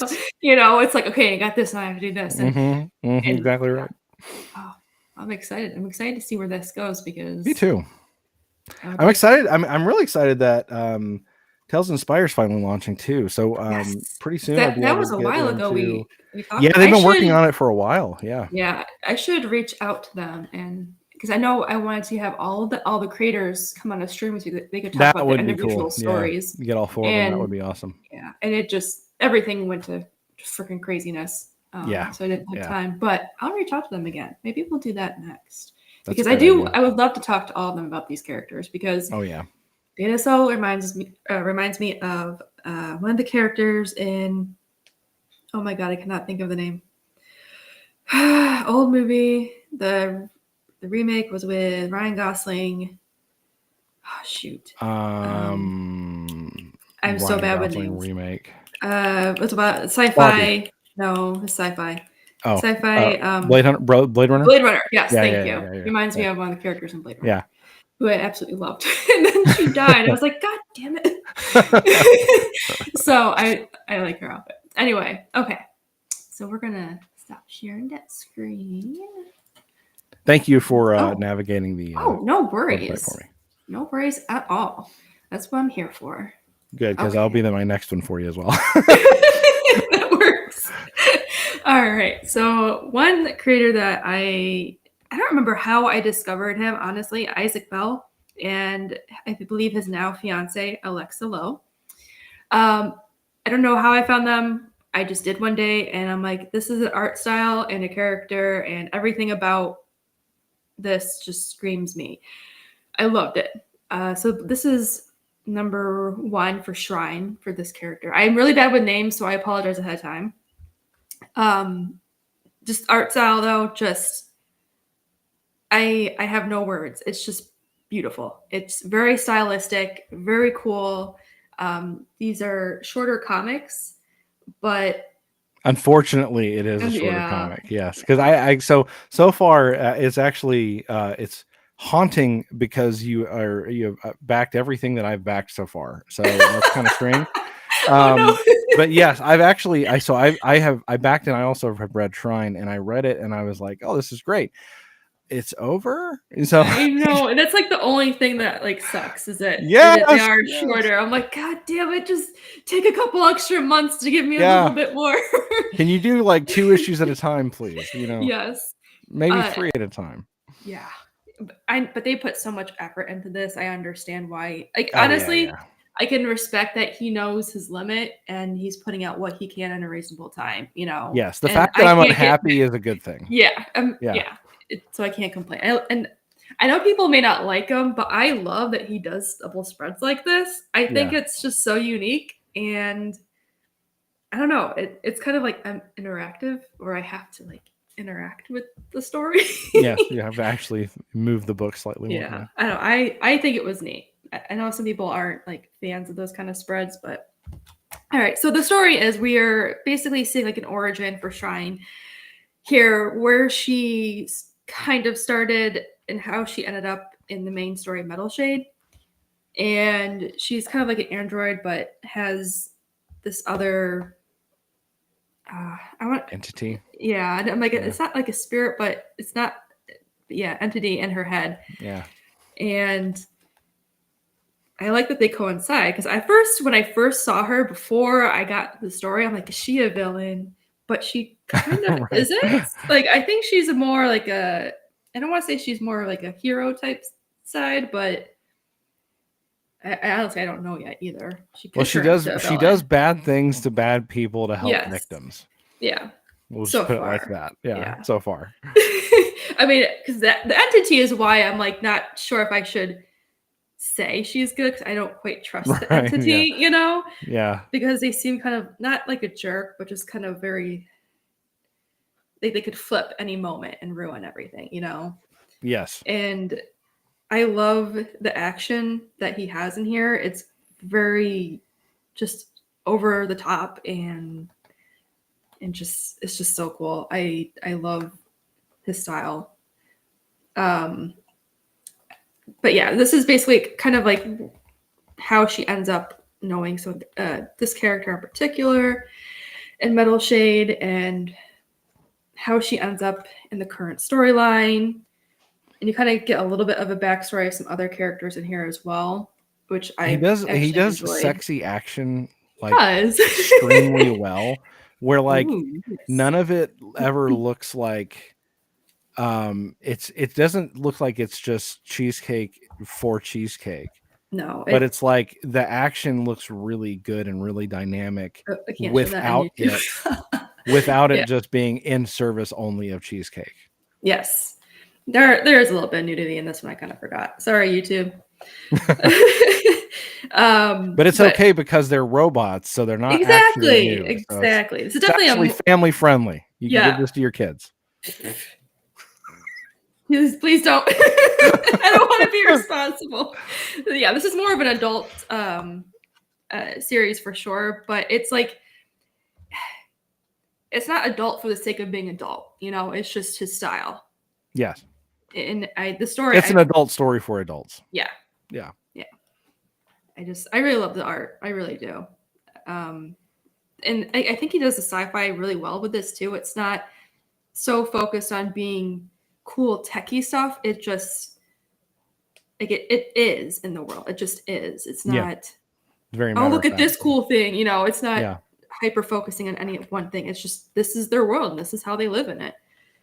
So, and let me show the extras that came with it. They get a lot of extras for their campaigns. Yes, they did do a ton. Actually. And I didn't realize it. I'm like, I think I backed an extra print or something, and then I got more stuff. I'm like, wait, what?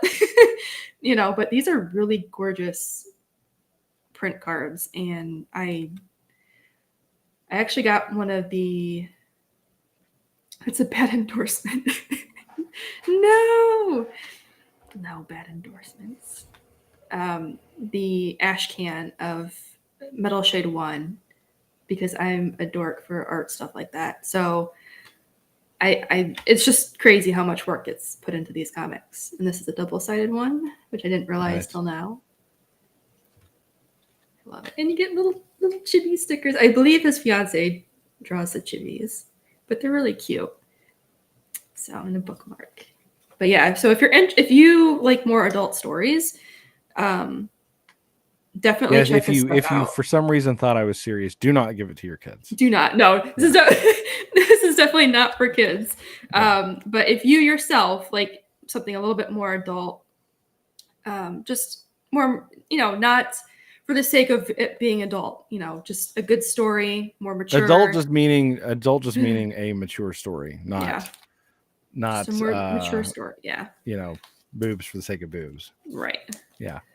Like not all the characters are like that either. It's just certain ones. And obviously there's a little bit of a purpose. I mean, she's an android robot woman, so yes, she had a specific purpose, which makes perfect sense for her design. Yeah. Before she started doing what she does in this issue. Yes. So everything does make sense. Yeah. I have to go back and reread Middle Shade 1 and 2. I've read it like 20 times, but I have to see what else. I believe he has other characters he's making comics for now too, and I haven't checked out which one it is. But honestly, I can't say anything bad about Isaac's stuff. It's just the only thing I'll say that's bad is it's too short. It's too short. Yeah, that's true. It's just too short. Let me put the link in there. Oh goodness. Too short because I liked it and I wanted to read more. Yes, that's the only thing I'll say that's bad. Yeah, and it's I would agree. Bad. It's just I want more. All right, so that's his website. So all the artwork and stuff is available on there. Comics that are available to buy. It's actually kind of funny because I lost the website when I first saw his comics, and I was freaking out. I'm like, I need that Metal Shade comic, but I totally forgot the name of it. I'm like, it's A something. It's A something. So I kept going through my history, finding A for every website link until I found it again, and I never forgot it. It was just, yeah. So lots of good stuff there. And follow him on social media as well, because he'll let you know when the next campaign is live. And if you go on like any social media and tag them that, hey, look at the, I got the stuff, I loved it, he'll respond. Nice. Which is pretty nice too. Yeah, that's awesome. Yeah. Yep. All right. So that's my next one. Okay, cool. So I'll send you a link, and then before we hop to it, I'll show what I have in hand here. All right. So this is Silence Do Good. And Silence Do Good is, I've got 3 issues here. This is Silence Do Good issue 1, issue 2, and issue 3. And those are let's show you those again. Sorry. Oh, you're fine. You're fine. So this is issue 1. And these are all three are have been published by now. Issue 2, obviously, and here's issue 3.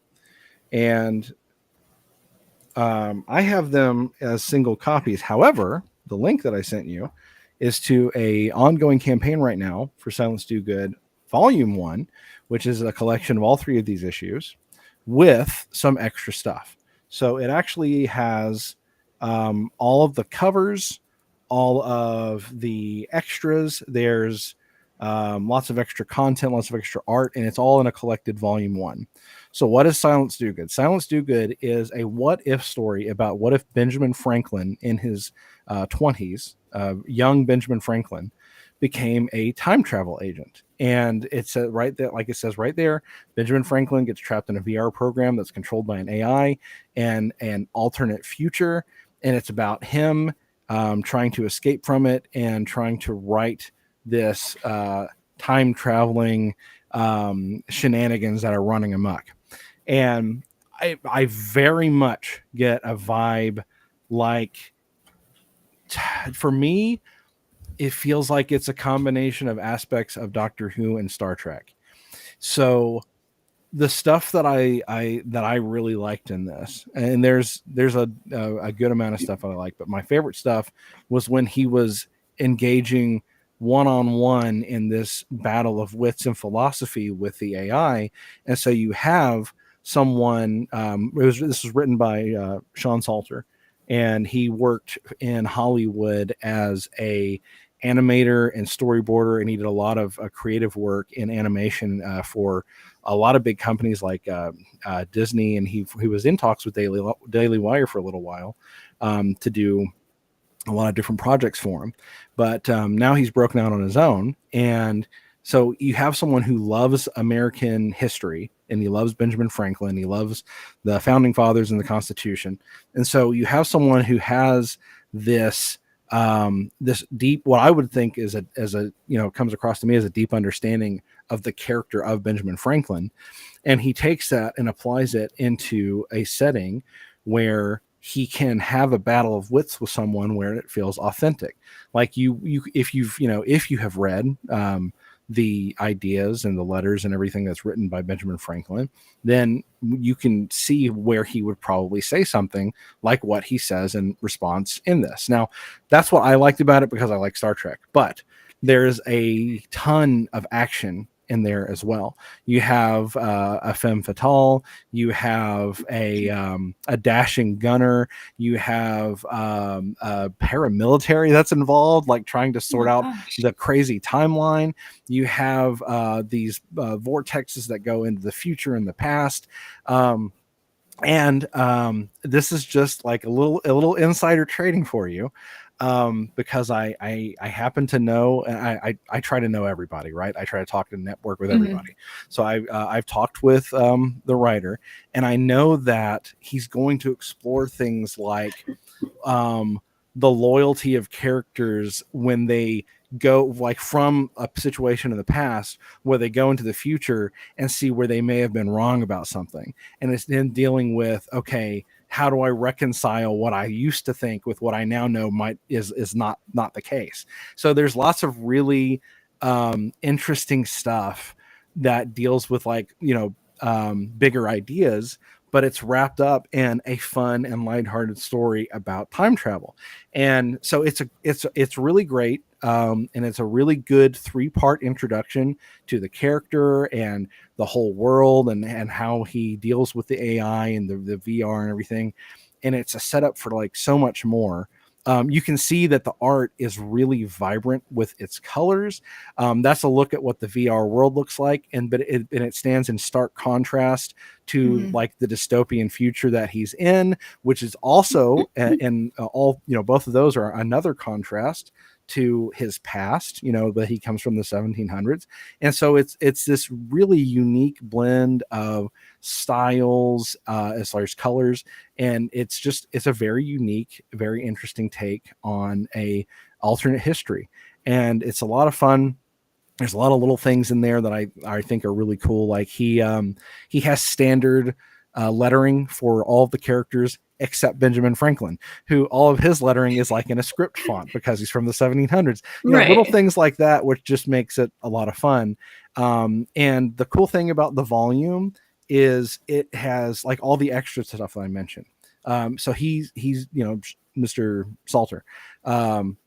He worked in Hollywood stuff, right? So he has all these different projects that were storyboards and concept art for animation. So originally, this was going to be a cartoon that was supposed to teach kids about history through the lens of time travel, and it ended up getting canceled. So he wanted to do something with it because he was really passionate about it. He really loves history and teaching about history. So he took that and he made it into the comic book that you have now. But with the volume that he's got that's available right now, the volume has the original concept art. It's got like the original pitch, how everything worked. So it's got all of his personal artwork, stuff from old projects, and everything that kind of led up to and culminated in this volume existing now. So just really cool stuff. It's a really cool package. And for anyone who likes science fiction, like I said, like Star Trek, likes Doctor Who, especially anything like that, I think it's a really good fit, especially if you like alternate history stuff. It's just a really nice collection. So very, very hearty recommendation. I would call it the privilege of being able to read through the original 3 issues, and I was able to give him some feedback he was able to apply and use to improve the volume. So just a few notes, and he made it even better.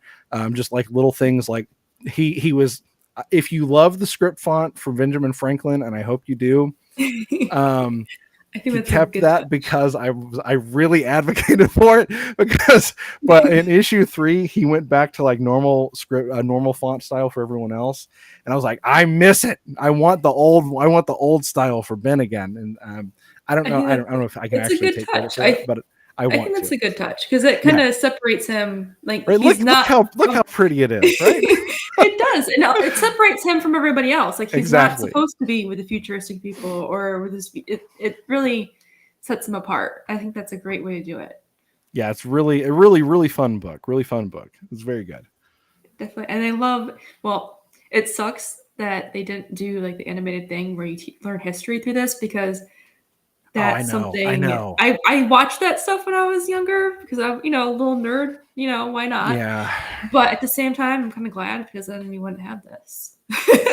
Yeah. It really, I completely agree with you, because especially like, I know they really did drop the ball, Bats. I don't know. Like, I know that he was originally, storyboarding it, and he was getting it ready around like the 2016 2017, and he's not exactly quiet about his political leanings. He's very right leaning. Mm-hmm. And so that was mostly fine, but they just completely sacked the project after the 2016 election. And he said it was because they basically got rid of everybody that was right leaning in the studio. Yeah. And so he was kind of a casualty of war. And it's a shame, because if you do get the book, and I really, again, it's a great book, pick it up. But if you do get it and you get a chance to look through the concept art and like the everything that he had planned for the animated series, the art was so cool and so stylish, and it was very timely. It would have been perfect. It would have been like a perfect match to the animated shows that kids were watching around that time period, and it would have been a perfect fit in there. You really could have seen how something like that would have caught on. So it's a shame. But like you said, I'm kind of glad for the sake of it being his still. Mm-hmm. Like, I'm glad that it's his. Like, I'm glad it's just, this is his book. This is his property. He doesn't owe, it's not Daily Wire's or Disney's or anyone else's. So I'm glad in that sense that it stays with him. And I hope he can really be successful with it, because I know he just put a ton of love into it. And, just a really great package. I mean, you can tell too. I mean, oh yeah. This isn't something that someone's like, yeah, I'll just do this for. Like, you could see the effort. Like this was something that was thought through. One of the most fascinating things that he told me when I was talking to him about the book was that he spent so long drawing for other people that when he started working on this, he had to rediscover what his own art was like, because he drew everything else for people. Like Disney has a specific way you draw their stuff, right? So if you're working for them, you're not drawing your art, you're drawing their art. Yes. So he was like, well, what's my art like? What is that even like anymore? It's been so long since I've done something just for myself. So that was really fascinating to talk to him as an artist. Man, that's such a real feeling. Yeah, I bet, right? For a while, I was doing a lot of technical stuff, and then I was like, "Oh, I can do creative stuff." And I was like, "Wait, what is that? What is what is that? What is creative?" Yeah, it's like, it really, it's like resetting your brain. So I can totally understand that. Yeah, and that's a difficult thing to go through. Yeah, you're like, what is art? What is my art? But I think he got his own style in here really well. Like I don't see any resemblance to Disney anything, or no, it looks very uniquely his. Like I don't see anyone else that really draws like him. I see that and I think, oh yeah, that's salty. Yeah, so he did great. So yay, he got his own style in there. But I, like you pointed out with this, I don't see a lot within the sample pages, but I really do think that's a really good decision. Yes. Because it adds another layer of he's not supposed to be here. Yeah, you're discovering your own self-worth. Yeah, exactly right. Exactly right. Man. I love these colors too. Yeah. And this, I mean, immediately I knew this was probably the VR stuff and the AI. Oh yeah, like dude, it's so wild. The VR scene is nuts. That psychedelic, super utopian look. It's like, yeah. there's a couple moments in the VR where he meets other people, where I'm not gonna say you're gonna cry, but you're gonna be like, damn, there's some good stuff in there. Yeah. This is definitely something that's been on my radar because I think I discovered it with the second book, but it's always been in my feed. Yeah. I gotta look into that more. So I'm glad we're able to actually look at it, and it's still active. So if you guys are able to, you can go ahead and get. Is this just over 2 weeks left? Actually, 2 weeks. I got 2 weeks, guys, and then if you can't get it, like me right this second, we'll wait for the 5th one. There you go. We'll just spend all the money the next one. Yeah. Yeah. But these are really nice covers. I really like how they're different colors as well. Yeah, the one that's the main one now, that's like the brand new cover for this volume. So you still get this is the original cover one, the one that I showed there, and that's still in there in the artwork. Mm-hmm. So it's still, like, you can see it's kind of the same swirly vortex theme. You still have Ben on the cover, but he did a brand new cover for the volume, which is the blue, and I think that cover is beautiful. So I'm nothing against the original cover, but I think that one, I think the new one is even better. So I think it was a good call. Yeah, it definitely adds that like mystery time travel feel to it. For sure. Yes. I think like I can feel the time vortex behind me. Yeah, exactly. Absolutely. Awesome stuff. Cool. Thank you for sharing that one. Oh yeah, my pleasure. Did I link it in here? Yes, I did. Okay, good. So you guys have a link. Awesome. 18 days left. I'm glad he's making the goal though, because he did. He had a great start. I think he I think right after on his launch stream, that I think he did a launch stream, might have been I guess about 12 days ago, about 2 weeks ago, because I think he was doing a 30-day campaign. I think he crushed it like the first night he hit the goal.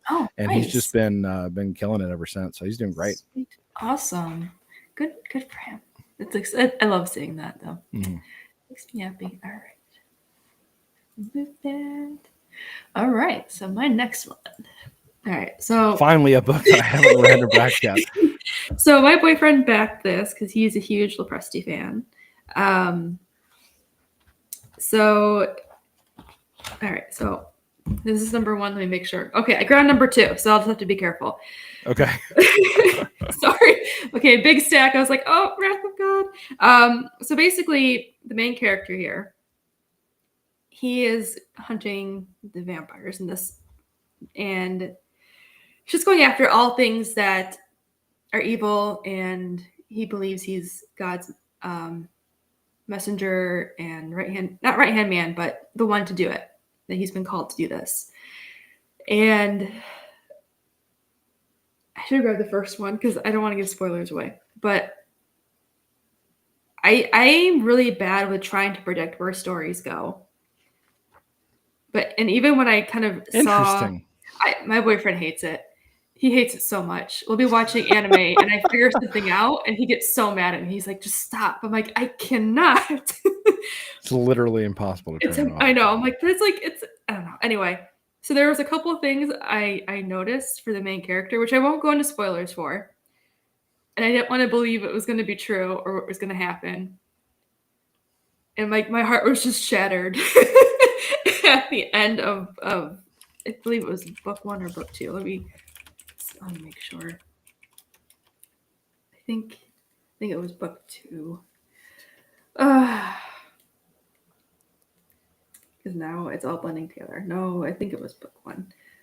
No, it was book 2. Okay, but it just made me sad. But it was really well written. It's just a very good story. But the person who helps him on this journey to go after all things evil, and this kill the vampires and stuff like that, is her. And she doesn't have any special powers or anything. And they're both strong believers in God and things like that, which I thought was an interesting element because it doesn't overshadow anything. It just helps them be less fearful in what their goal is, So they're like, if I die, I die, but I can't let these evil things continue, right?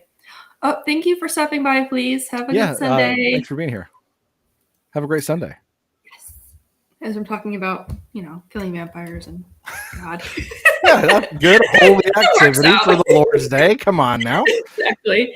The pacing on this was just perfect, and he captured this character he has such strong conviction. It's almost to a fault, and she kind of his companion here kind of reminds him like he's kind of on the edge of going overboard. He needs to pull himself back. He's not God, but he kind of confuses that sometimes. Like he's acting on behalf, or he's at that level and he's not. And his own backstory is just, it explains a little bit why he's kind of bitter and why he's hiding his face, why he's so angry. His first encounter, I guess it's kind of spoilery, was just she was evil. She was not a good person. And he suffered for it. And it wasn't like anything he realized, like, oh, she was evil. He didn't expect her to do what she did. And ever since then, this is his journey now, and that's where he travels to go get rid of all these evil things and beasts. And I like that she's there to kind of hold him back from becoming the thing he's trying to kill half the time, to keep him grounded. And he's such not angsty, but he's written. I guess if you think about Batman, if there was nothing to hold him back from killing somebody, he's kind of like that. Very dark, very mysterious, very work in the dark, very ruthless. But he doesn't have that soft spot that Batman has. He's kind of like the Shadow. Yes, very much like the Shadow. Yeah. Oh, jeez, Tim. You were on edge once, and then he moved away. That's a good thing. Thank goodness. Yes. Can one get better at being bitter? Yeah, I think so. I would say maybe. I 100%. 100%. I've seen people who have gotten much better at being bitter. Yep.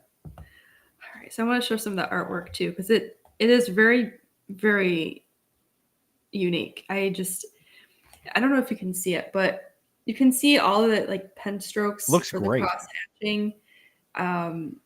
It captures like the monster stuff really well with a Western theme, which I didn't even think about it. It was just like, oh, kind of like he's in kind of like a Western environment right now, old wild West, and there's vampires, and it just seamlessly worked together. Like he didn't, I don't know, it just worked. Let me show you this too. And the bricks, he like cross-hatched the bricks. I don't know if you can see it here very well, but oh yeah, there we go. The environments are really pretty, and despite being more of a realistic style, he captured, like you can see, like she's freaking out basically here because Nosferatu basically took her. So the characters are very expressive. I just really enjoyed it. I don't want to say too much because I don't want to give like the things that I really enjoyed about this that made me go, oh my gosh, Yeah, right. he kills the bad guy and stuff. Not too spoilery, but what he gets out of that from his companion and what he kind of realizes about himself is kind of important to his character development. And I did like that he made a nod to the vampires and his 3 lady vampires. I'm a huge Dracula fan. I read that book at least 10 times. So wow. I don't know what it is, but it's one of my favorite classics. So I'm glad that he kind of had the original elements of Dracula and the woman in there. I was like, all right, not super accurate, but close enough. It wasn't. He didn't ruin the Dracula story to me, like some people do when they try and remake Dracula, which always drives me nuts. But whatever. But like the fight scenes are really well done. I mean, I think what wasn't difficult, but had a really nice creative element was he's basically almost all black in this. So he's in the shadows, which is kind of ironic that he's almost a shadow fighting these evil things that you can see a lot better. Like they aren't as hidden as he is. Which irony. Yeah. I'm like, So he's also very ruthless and all this stuff, like you can see. Well, they're on display. He's not like a nice person, and that's why I liked his companion here. She kind of like yells at him for he's losing his humanity to me, So, all right. So the ending is like a pretty substantial book there. It is. And this is only the second one. Like the first one is just as good. And I think the third one, I didn't even put I think I got rid of 94 Dracula from my mind. I think someone tried to argue with me one day about the story of Dracula and use that as the basis for the story, and I about flipped. I was like, don't you dare. Reasonable. I was like, I have read, and it was just after I had reread it. So, all right, there you go. I've got 3. I do need to get that because it's on my list of things to get. But if you want to get the most recent one and catch up on everything, you want a vampire kill, that's nice. Yeah, no vampire killers are nice. That's the back cover. Nice. Beautiful. There is an extra story in the back that he has, or a couple. We actually just got this. I haven't read, just Kit Carter. I've seen that, but I don't know anything about it. I read the short story, and it's kind of like fun shenanigans of her and this monkey guy. Basically, they don't do their job very well, from what I gathered in the short comic here. It's kind of like more of a not comedy, but just a goofiness. Yeah. He also has a Garbage Man, which is also in the back of this. Which I don't want to show too much because Wraith is also part of it. There's like spoilers in it, and I can't get into it. But if Garbage Man sounds really goofy, it sounds goofy. But I read it, and I'm like, oh my god, this is what the thing is supposed to be. And I love Garbage Man, so that's another Prestige story. I'm not explaining any of this very well, so I apologize. I just don't know how much to say on book 2 without like spoiling it, but we're spoiling it. Yeah, it's if you like a more dark villain, or not villain, a dark hero who's just unhinged, needs to be held back, is kind of mixing up being on the path God gave him but is struggling to realize he is not God and should not be taking that role and is kind of blurring it all together. This is actually a really good book and a good series. The artwork is beautiful. The horror aspect, the monsters are really well drawn. I have nothing but good things to say about it. I can't really think of anything that I don't like other than when you find out what happens, what his story is towards the end. It's just like, you just get sad. At least I got sad because I didn't want it to be real. So, but in a way, I think it does give hope for where he's going to be in the future, like in a positive note. So, yeah, I don't know how to explain it without spoiling it. I can't say that word. Spoiling. Yes, garbage man. Spoiling, yeah. Spoiling. I can't say that. Hello, Alpha Cat. And yes, Garbage Man's actually really good. Like, let me show you the artwork for that. Let me get a non-spoiler page for that. Actually, yeah, this is a good page. So here we go. So there's Garbage Man in the doorway with all these zombie things, which that whole story is just sad too. Like there's a lot of sadness in these stories. It's just like, if you need to just feel a little bit worse. Yeah, if you want your day to go, if you're having a really good day, you need to knock yourself down a few pegs. This is perfect. All right.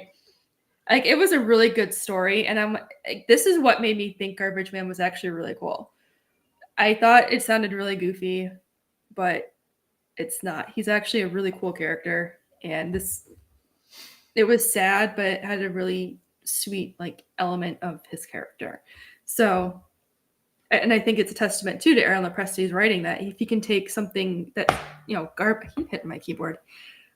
Garbage Man, and then you make this into the heartfelt story, and it's like, oh my gosh, that hit me right in the feels. Like that's some skill there. And I love this hobby too. It's pretty awesome. So yeah, all right. So that was one of my picks for Rect of God. Nice. I don't think I explained the whole plot very well, but I don't want to. There's so much because not every book. Or the 2 books he had, there's extra stuff in the back that is going to lead somewhere else, and I can't talk about it. Yeah. All right. So that is that one for me. So we can do. All right. So the next one is The American Dream. Yes. Correct? So American Dream, and this is, I think, the 60th or 61st comic that's named American Dream. So while I am going to endorse this comic, I would also like to please, for the love of Christ, everyone making a comic book, please stop titling your comic book American Dream. I'm begging you. But yeah, there's a lot of American things. I know. Off the top of my head, there's American Dream, American Dreams, which is about a Jewish superhero, Rogue the American Dream. I think there's more than that. There's a lot of American Dreams. So this is American Dream number 1. It says 31 pages. I think it's 32, but whatever. It's not 1 page off. That's okay. You get so this page. Is not terribly. I've got the book here, but it's really, I don't have much to show that's not already like on the page there. So rather than me just holding it up and over again, since my camera's looking at my visage instead of my desk, let's just look through here. But it is the reason I'm endorsing it is because it's just classic superhero action. So it's not overly complicated. It doesn't insist upon itself. It doesn't have any crazy ideas that it's going through like with Beckoning Mysterious. But if you like superheroes, this is your book. And it's nice and affordable. PDF, $5, right? So, thanks. Oh, Tim Olson, please do that. Actually, if hang on. No, if anyone wants to name their book American Dream and tell me that is the reason they do it, I will love you forever. If I influence if I influence you to make things worse for me, then I love you all the more for it. So thank you. That would actually be you could put great. a special thank you note in there too at the end. Inspiration for this name from Jared. Jared Bricky. That would be great. That would be wonderful. That would make my year probably. But no, this is so. I full disclaimer. I know the editor for this book, and he is a very good friend of mine and yours. Animane actually worked as the editor. Everywhere. Didn't we say Animane is everywhere. He's got like fingers in comics or something in every pie. That's right. He's just everywhere. So that's how I actually didn't find that out until after I backed it. So like nice. I was actually drawn to the art and the like. I love superheroes. I don't have superhero fatigue. I have shitty movie fatigue. Like I actually love superheroes, so I want to get as much superhero action as I can. Please do, Daniel. I want to see that now. Can we make that a stretch goal? Yes, please. Actually, that would make me so happy. Oh man, I know I have to do it too. If you guys do it, I'm gonna have to do it. It's gonna be like a new meme now. Everyone's gonna have an American Dream cover. Oh man, that's forget my comic book being published. That's how I'll know I've arrived. If everyone starts titling it the American Dream, that's how I'll know. It'll be great. So nice. I saw this. I thought it would look good. I like the art, and I like the fact that it's just nice superhero action. And I don't know. I kind of dig the red, white, and blue gimmick, and it's nice to see. It's nice to see it on a superhero without it being like her. I don't know. How do I phrase this? Fair enough, Daniel. I guess I like the fact that she's got the stars and stripes, but her gimmick isn't that she's like super patriot necessarily. Like she's not Captain America, she's a superhero, but like she's represents this American ideal. But I actually I dug the art, and I liked the fact that I could get just a nice classic superhero book. And after I had already backed it, I found out that Animane worked on it as an editor, and I was like, you got to be kidding me. So like then I was even happier. I don't have his autograph on it though, but I guess that's probably because I don't actually live that close to him, so that's probably why. But one of these days, Animane. We need like a convention where Animane just has a booth. Yeah, exactly. Yeah. Yeah, we'll have to do that someday, and then I'll make it like a stack. Yeah, I'll get him to sign this, and then his books, so then I inevitably get those next, hopefully soon. So it's a good book. He's got issue 1 is obviously published, but issue 2 is on its way. It's well into production. It's created by Victor, and I think it's Kazenko, but I'm not 100% sure on the pronunciation, but I think it's Kazenko. He's I don't think he's done anything other than this book. I think this was his first comic that he's ever done, but it was it was successful, and he took the money he put into issue number 2. So if you're looking for I mean this in a 100% positive way, if you're looking for uncomplicated superhero comics, this is an uncomplicated superhero comic. It's just a good old-fashioned superhero book. So if you're looking for that, this is right up your alley. I like her design a lot. I do too. I think it's very dynamic. Yeah, and the fact that they were able to get the American flag in there without it being overbearing or over the top, or too much, I think that works out perfectly. I love it. Yeah. And I love that I'm guessing that this is her during the day, right? Okay. Yes, that's her alter ego, Victoria. Ooh. Which come on, Victoria, is this a self-insert? Victor, come on now, Victor. We have some questions that need to be answered. Because I kind of thought when I saw this, I'm like, well, that's a drastic change, but which is in a good way. Like that's not a bad call. Yeah. And I love that she has red hair. I love red-haired characters. Hell yeah, man. Like, heck yeah. Hell yeah. That's it. Cool. I love this. The art looks awesome. And I think what I like about this is they're able to demonstrate her being a hero without it. It's more about her heroic actions than her. Yes. Like she's got, I mean, like, look, she's saving a baby. She's stopping like some high tech robbers. Like it's like good old superhero stuff, you know? Right. I like that. And I love the art. Yeah. Her design really is neat, though. I really do enjoy that. It is. It's great. She feels like an old school superhero, you know, like before people were like, I don't know, worried about like the wrong people liking a design or something, I guess, you know? Yeah.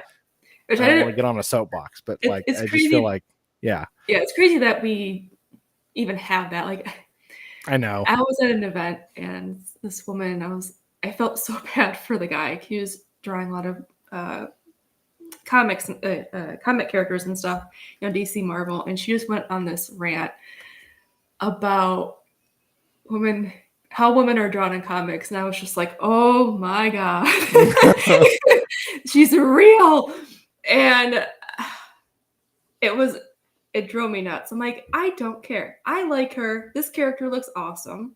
Yes. I would pick this up and read it. Yes. The fact that she looks more heroic tells me that the creators, she's a little big there. That's no big deal, but that's not the focus. It's clearly she's a superhero. Yes. You know, I'm talking with my hands. I'm so sorry.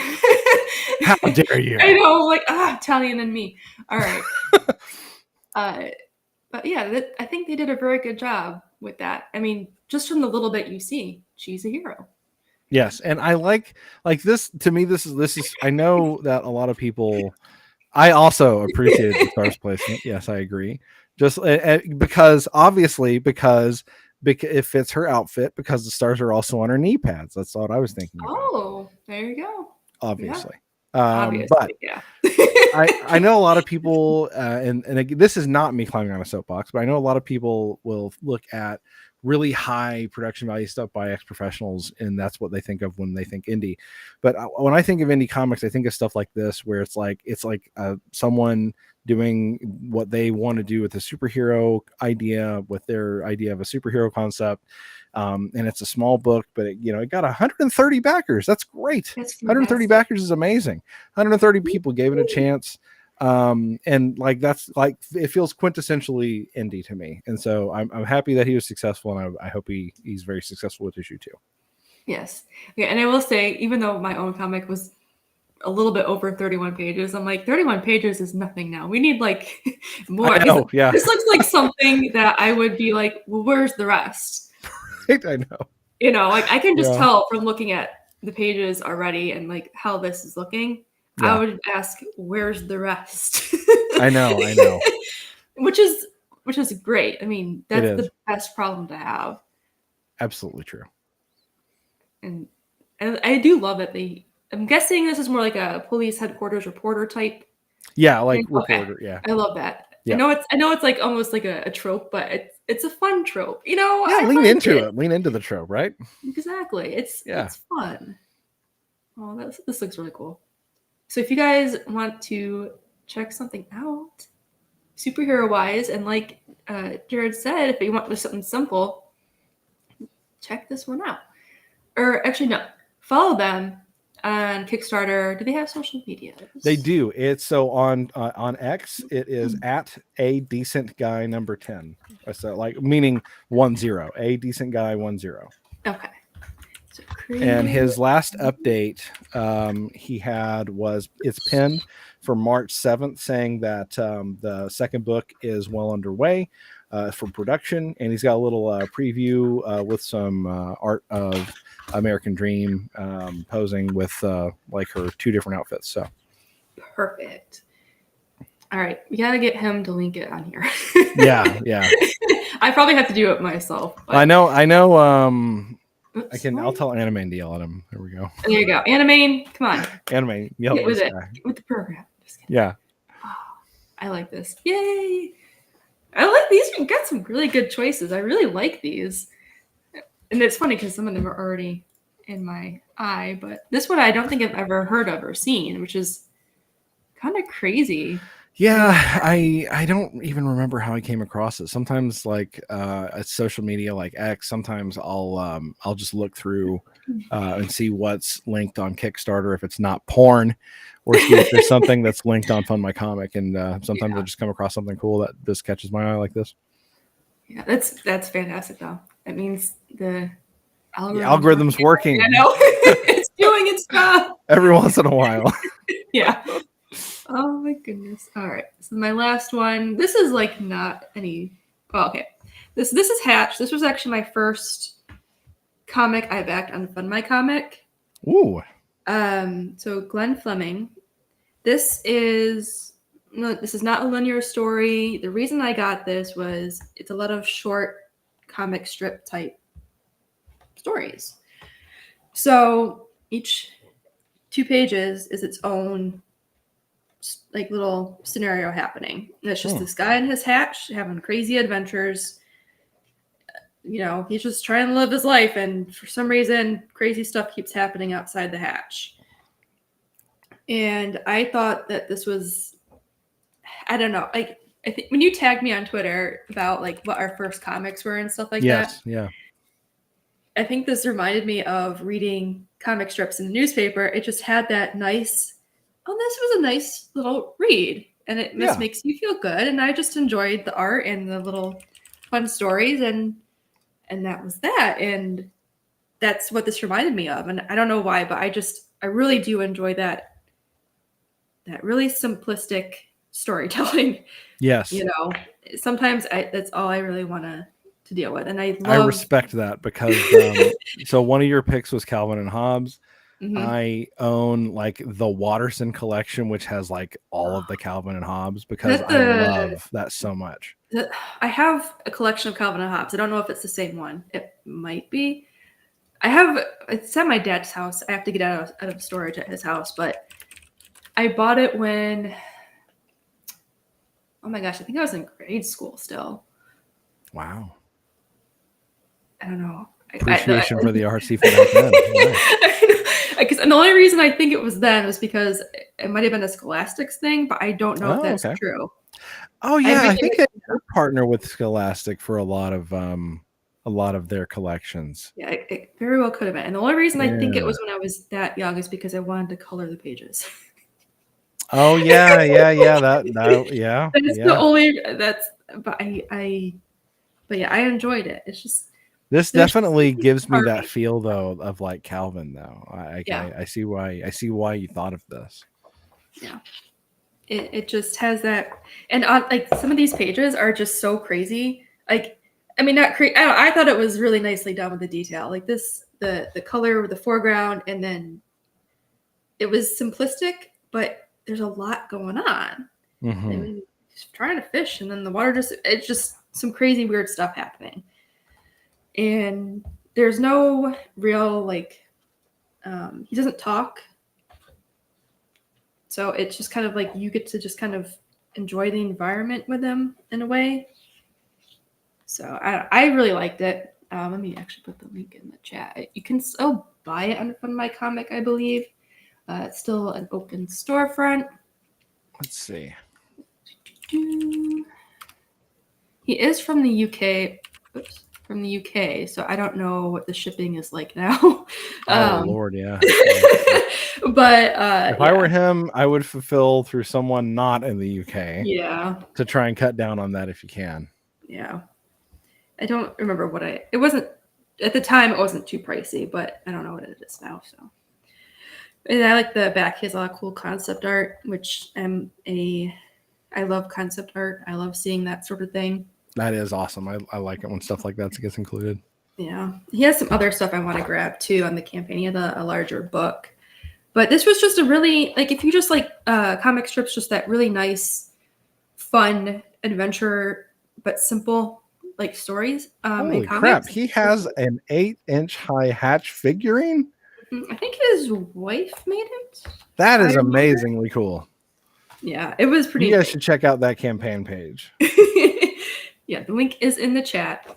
I really do think people should read comics like this, just because it gets an element of storytelling without any dialogue. It helps you figure out how to do emotion or just setting the scene and the tone without relying on dialogue, which there aren't too many things that do that, but like when I was going to say read, but when I observe comics that do that, it always leaves like an impression. There's an issue of Spider-Girl that had no dialogue in it, but it was telling the story of a supervillain who died, and it showed the people that cared about him, even though he was a bad guy, mourning. And it was a very powerful issue with absolutely not a single line of dialogue. So you can do powerful stuff without writing a single word. And I realized I just made myself sound irrelevant as a writer. It's okay. I actually got scolded for not having enough dialogue and stuff in my comic. I was like, oh, okay, let me fix that. But I think it shows that it's not easy to do without anything. Like it really is an art form. And I just, like I said, I just liked the simplicity of it and how fun it was. And it really just warmed my heart. You know? Wonderful. Very wonderful. All right. That's all I got to show today. Before I only have one more. I haven't read it yet. Oh my god! Oh no! I'm gonna go and hide in the corner. Oh no! Yeah, here we go. Gonna tell me I did the worst things. This is the special green screen edition cover. Oh yeah, there we go.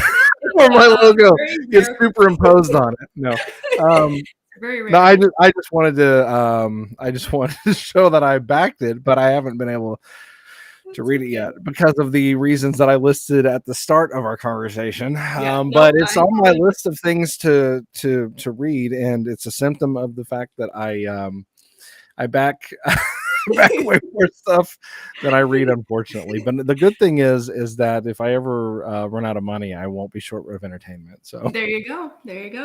Well, I hope you enjoy it. I think I will. I'm excited to eventually get to it. I really want to. I just have a job and kids and everything else that people have, and sometimes it's hard to find time to do things. I totally understand it. My sister has kids, and I'm like, there are days I call her, I just hear screaming in the background. That's all it is, just screaming. I'm like, I'll call you back. She goes, okay. Like, she's not even phased anymore. It's just how the kids are, you know. No kidding. I totally get it. Oh, okay. Well, I hope when you do get to read it, you enjoy it. And I am open to feedback, so, you know. Oh, yeah. I'll let you know as soon as I get to check it out. I'm excited too. I like to read stuff from people that I actually talk to. It's very cool. Like that was one of the things when I started like talking to people on Twitter, like I guess 4 years ago when I started talking to people that were in indie comics and, you know, getting books back and stuff.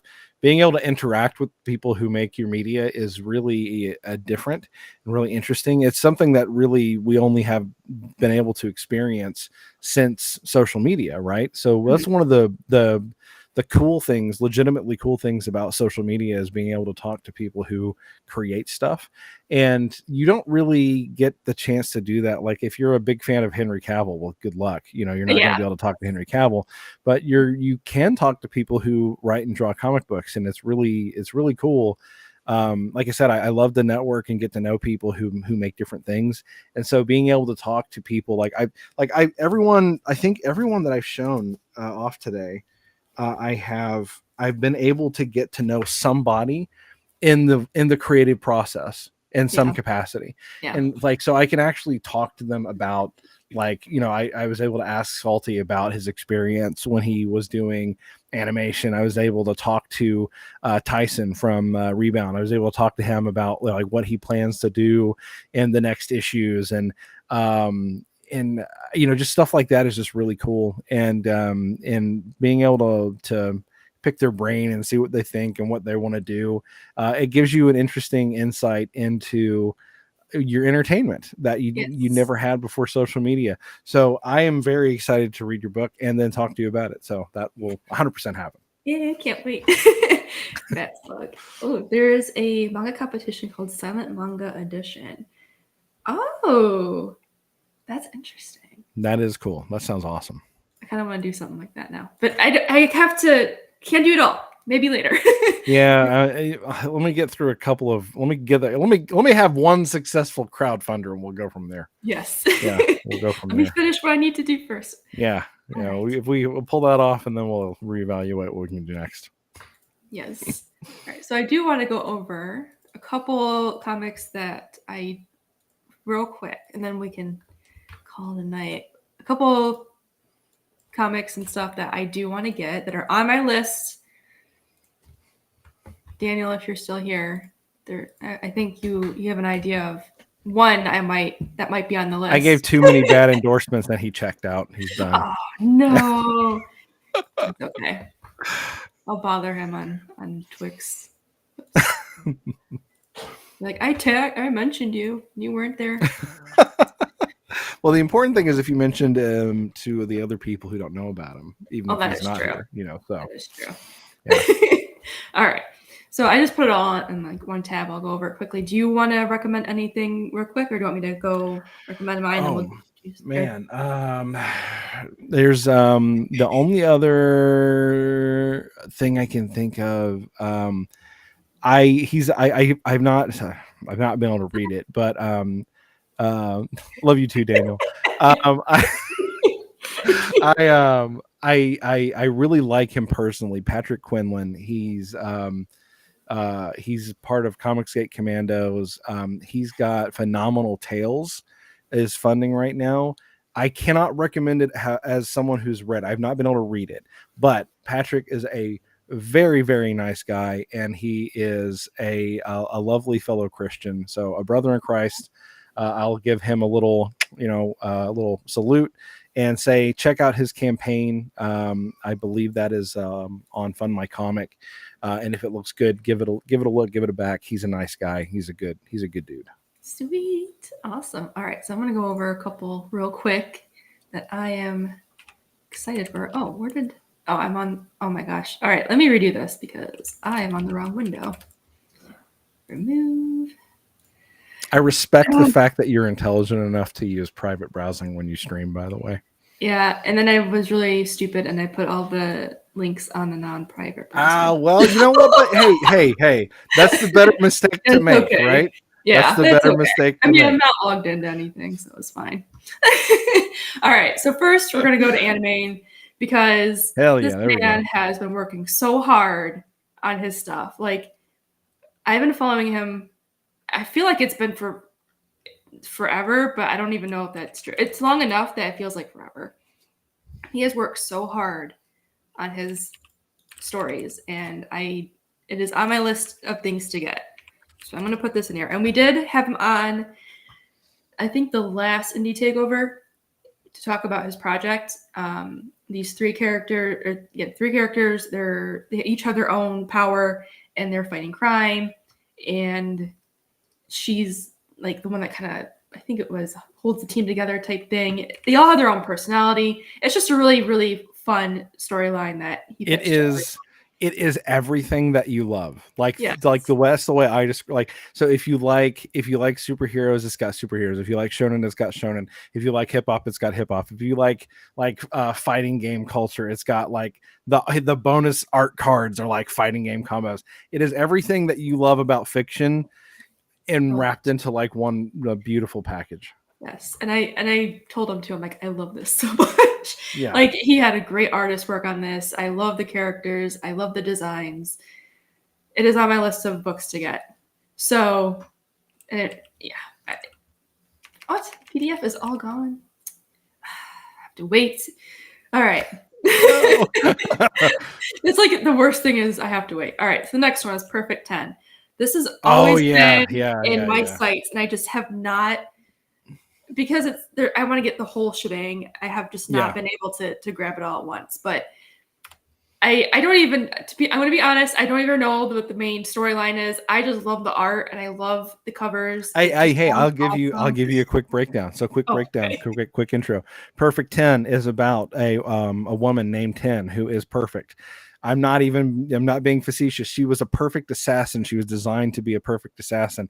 And she was so good that all the people that have a vendetta against her want revenge, but she is trying to do right, to use a MCUism. She's trying to wipe the blood out of her ledger, and she doesn't even remember the stuff that she did because her memory's been wiped. So lots of complexity, lots of intrigue, who is responsible for what, who's to blame. Beautiful artwork. David Brink only does two things: make comics and be nice, and he's not out of either. I know, every time he's in my feed, like, he's just a pleasant person to have in my feed. He's such a cool dude. Yeah. And I love the art, and I love the character designs. Like, she just looks fucking badass. Yes. And this is just a cool scene. And honestly, this kind of like reminds me of the whole universe, like we were talking about earlier, the building universes with their characters. He has one, man. Yeah. Like, you could just see it from here. Yes. All those characters, it just looked awesome. It's all connected. It's like, I think Dream Girl and American Bliss and Perfect 10, and I think he's about to add another one that he's working on. I think it's called Flying Dutchman. But it's like, if they're all like, they're all in the same universe. I just cannot wait to grab this because I know I'm going to have fun. This is just so neat. All right, another one I really, really want to get is Black Phantom by Chad Townsend. I've seen that one. Yeah. I have not seen much about it, but I have seen a lot of art of it. Yes, same here. But I'm like, I don't care. It is a shorter book, so I think it was, the first one was like 20 pages or something, but he had a second book to go with it, which was Squid Kid or Kid Squid or something like that. Yeah. But I love the art style a lot. Oh, yay. Let me take that. I'm gonna put it in here. We're gonna look at that. Yeah, that's just for the one that I mentioned. Yeah. Oh, that's for the. Yeah, we'll go over that in a second. Sorry. Yeah, no rush. I just really like the art a lot on this, and that's usually what pulls me in first, is the artwork, and just seeing this style really reminded me of Creature Box. Very stylish. Yeah, it reminded me of Creature Box, who did a lot of the design work for Ratchet and Clank games, which is why I really, really want this, because it's just. I love Ratchet and Clank. I know, those games kill me. I love them so much. Yeah. But it just gave me that feeling. So I knew this was going to be a fun story. I knew this was going to be crazy and fun. And we just need more fun, you know? I agree with that. 100%. This is just such a fun style, and I loved everything about it. So I'm like, I need to get the Black Phantom. So I believe, did I put it in there? I didn't. Paste. All right. So this one has 5 days to go. Is this the right one? Yes, it is. I think you can.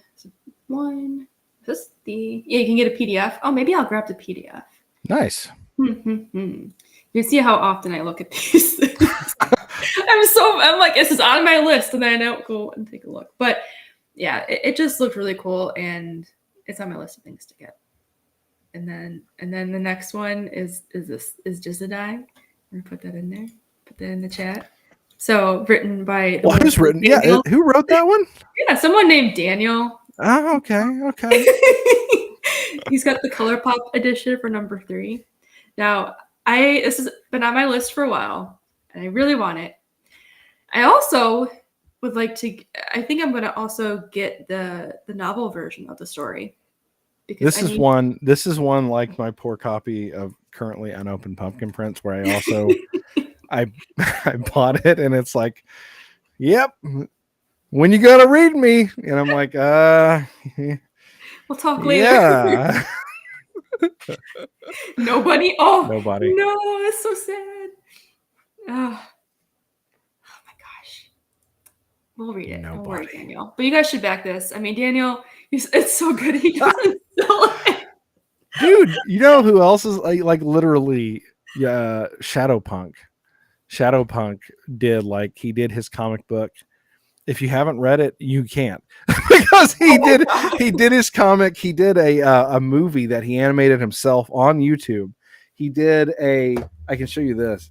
He did a figurine, a 3D print figurine that he did of the lead character. He did all this stuff. Epic campaign, great book. Won't reprint it. What? Won't reprint it. I don't know why. So you want to talk about it being so good he doesn't sell it? You're in good company, Daniel. That's what apparently some of you guys just do. You're like, nope. You have to find it. So the premise of the story, because I listen to Daniel talk about this a lot, and he always says or talks about the story on Twitter, and it's very easy for me to memorize now because it's always because he always puts it in or he retweets it and stuff. So I don't remember the name of Gabriel right here. Gabriel and Hannah. I'm so bad with names. I'm so sorry. All right. So Gabriel comes across Hannah. She was a sex-trafficked girl, and he kind of saves her.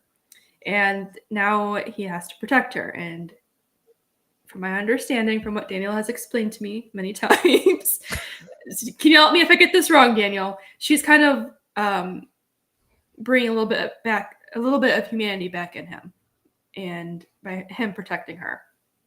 And there's really cute little gerbil or hamster. I'm sorry, hamster. I wish Daniel knew someone with just like infinite disposable income, because the whole story like could be adapted into an anime, and it would like if it just got more eyes on it. I know. Like it would be nuts. Like it reminds me, like the concept reminds me of stuff like Sakamoto Days almost in some ways. I love Sakamoto Days. You know? Right, yeah. Like and as popular as that is, I think if he just had a really rich benefactor that could just push him out to the world, I think it would like get the fan base it deserves. Yeah. To get people who would buy it and then not read it like me. I'm kidding. You know what? The important part is you bought it. You know? I bought it. That's right. I support the arts. I support the arts. That's what matters. That's fine. I'm like, I give them the money. I'll just the rest is on me. I trust in you to do something with this, and I'm going to give that to you.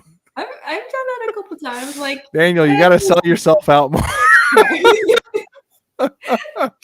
It's so hard, man. I'm like, I sell out.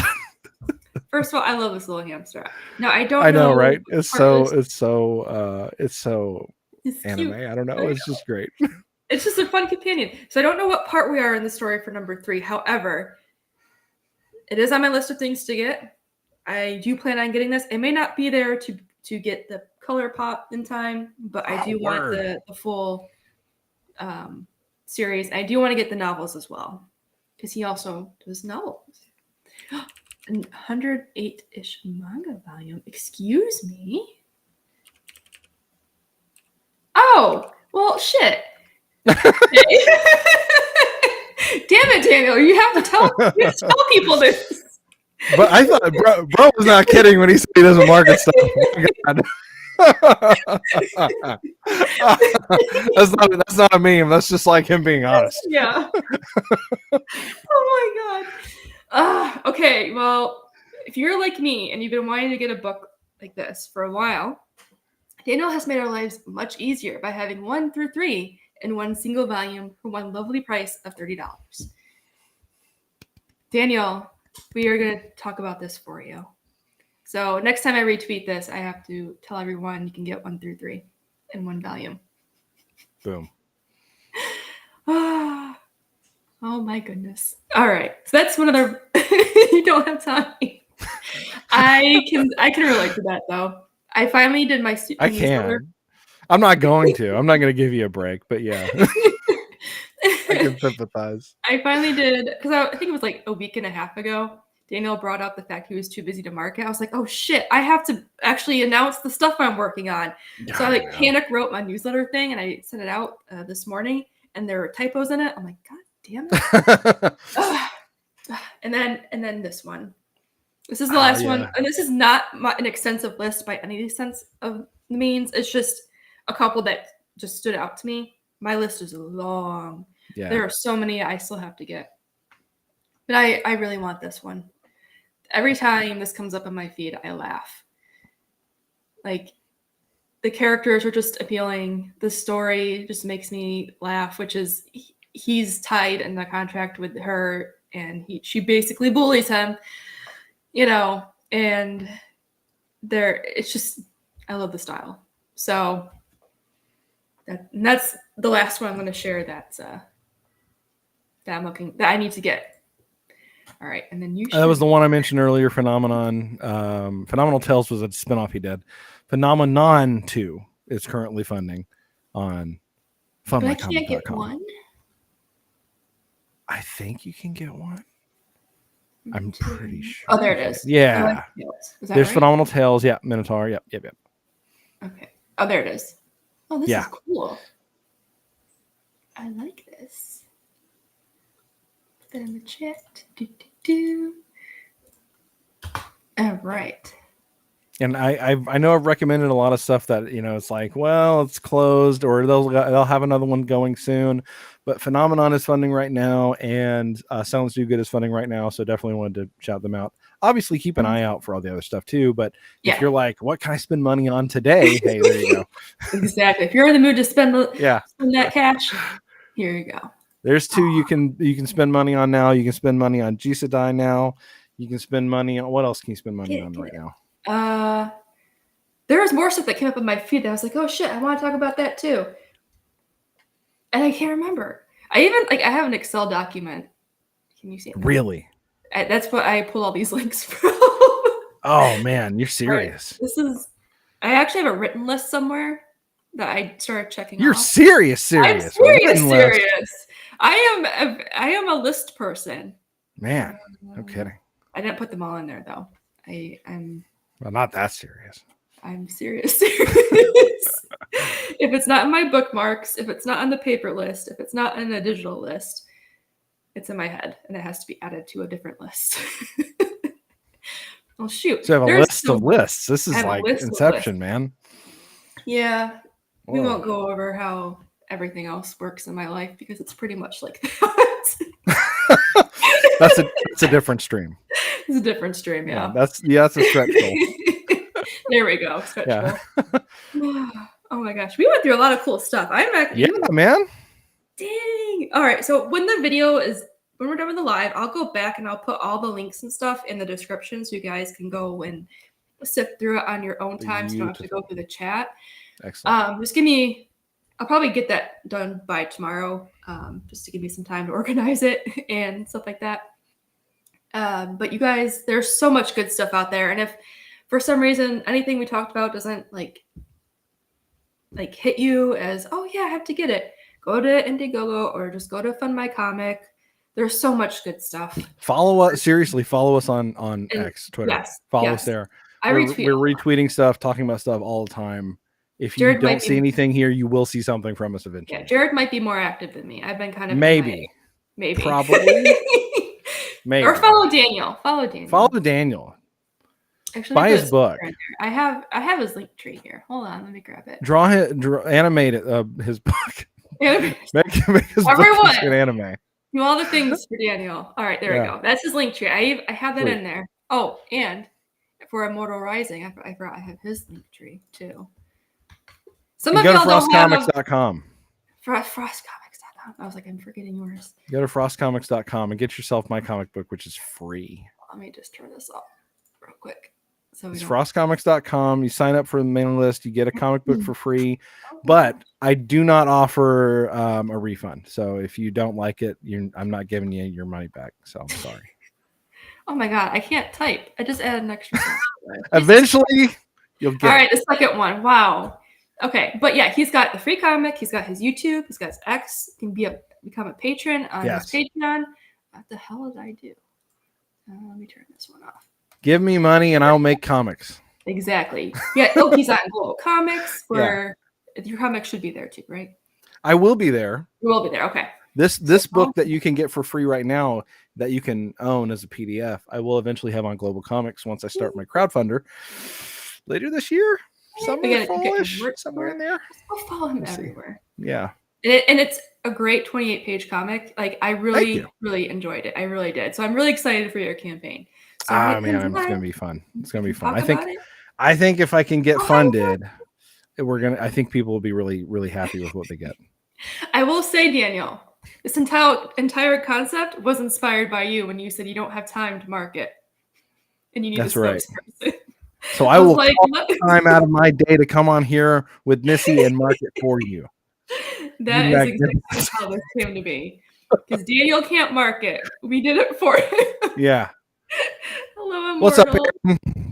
We talked about your book earlier, and I loved it. Hold on. We all talked about how proof I actually got it. I got the first one, of course, too. That's in the bag still, so. Yeah, we showed off the bloobs. Yes, we did. Oh, she's here. I moved everything around. What the heck? Did I lose? Oh my god, it's right in front of me. There we go. Right here. There it is. Perfect. I really enjoyed it. You did a fantastic job. I can't wait for 3. For gems. Yay. Yeah, let me try and do the heart. There we go. My camera's actually off to the side, so I have to like lean. Oh wow. Yeah. Daniel's playing 4D just for marketing. Well, I'm playing 5D underwater backgammon for my marketing. So there you go. It's working. Get on my level, I guess. You're welcome. You got it, man. Thank you for making a book worth backing. I know. Thank you for giving me alternative alternative media, so I don't have to read slop. Thank you for that. Yeah, we appreciate you guys. Oh my gosh. Okay, so we have been going on for a while, but this was a lot of fun, and I think I would like to do this periodically because we can get through and show way more comics. You'll force me to read my stack. Well, then I have to go and buy more because I'm almost through mine. So I'm like, shit. All right, so maybe we'll do like once every 3 months. You know, it'll be nice in our pocketbooks and our time, and just for that, I'll market even less in the future. God. Next time, tell me the time in Pacific time just to really mess me up. Oh, so I can be like really early next time instead of really late. I felt so bad. I'm like, because earlier I sent you the link and then Twitter was I'm so stupid. I'm so stupid. I completely spaced out about it. That was.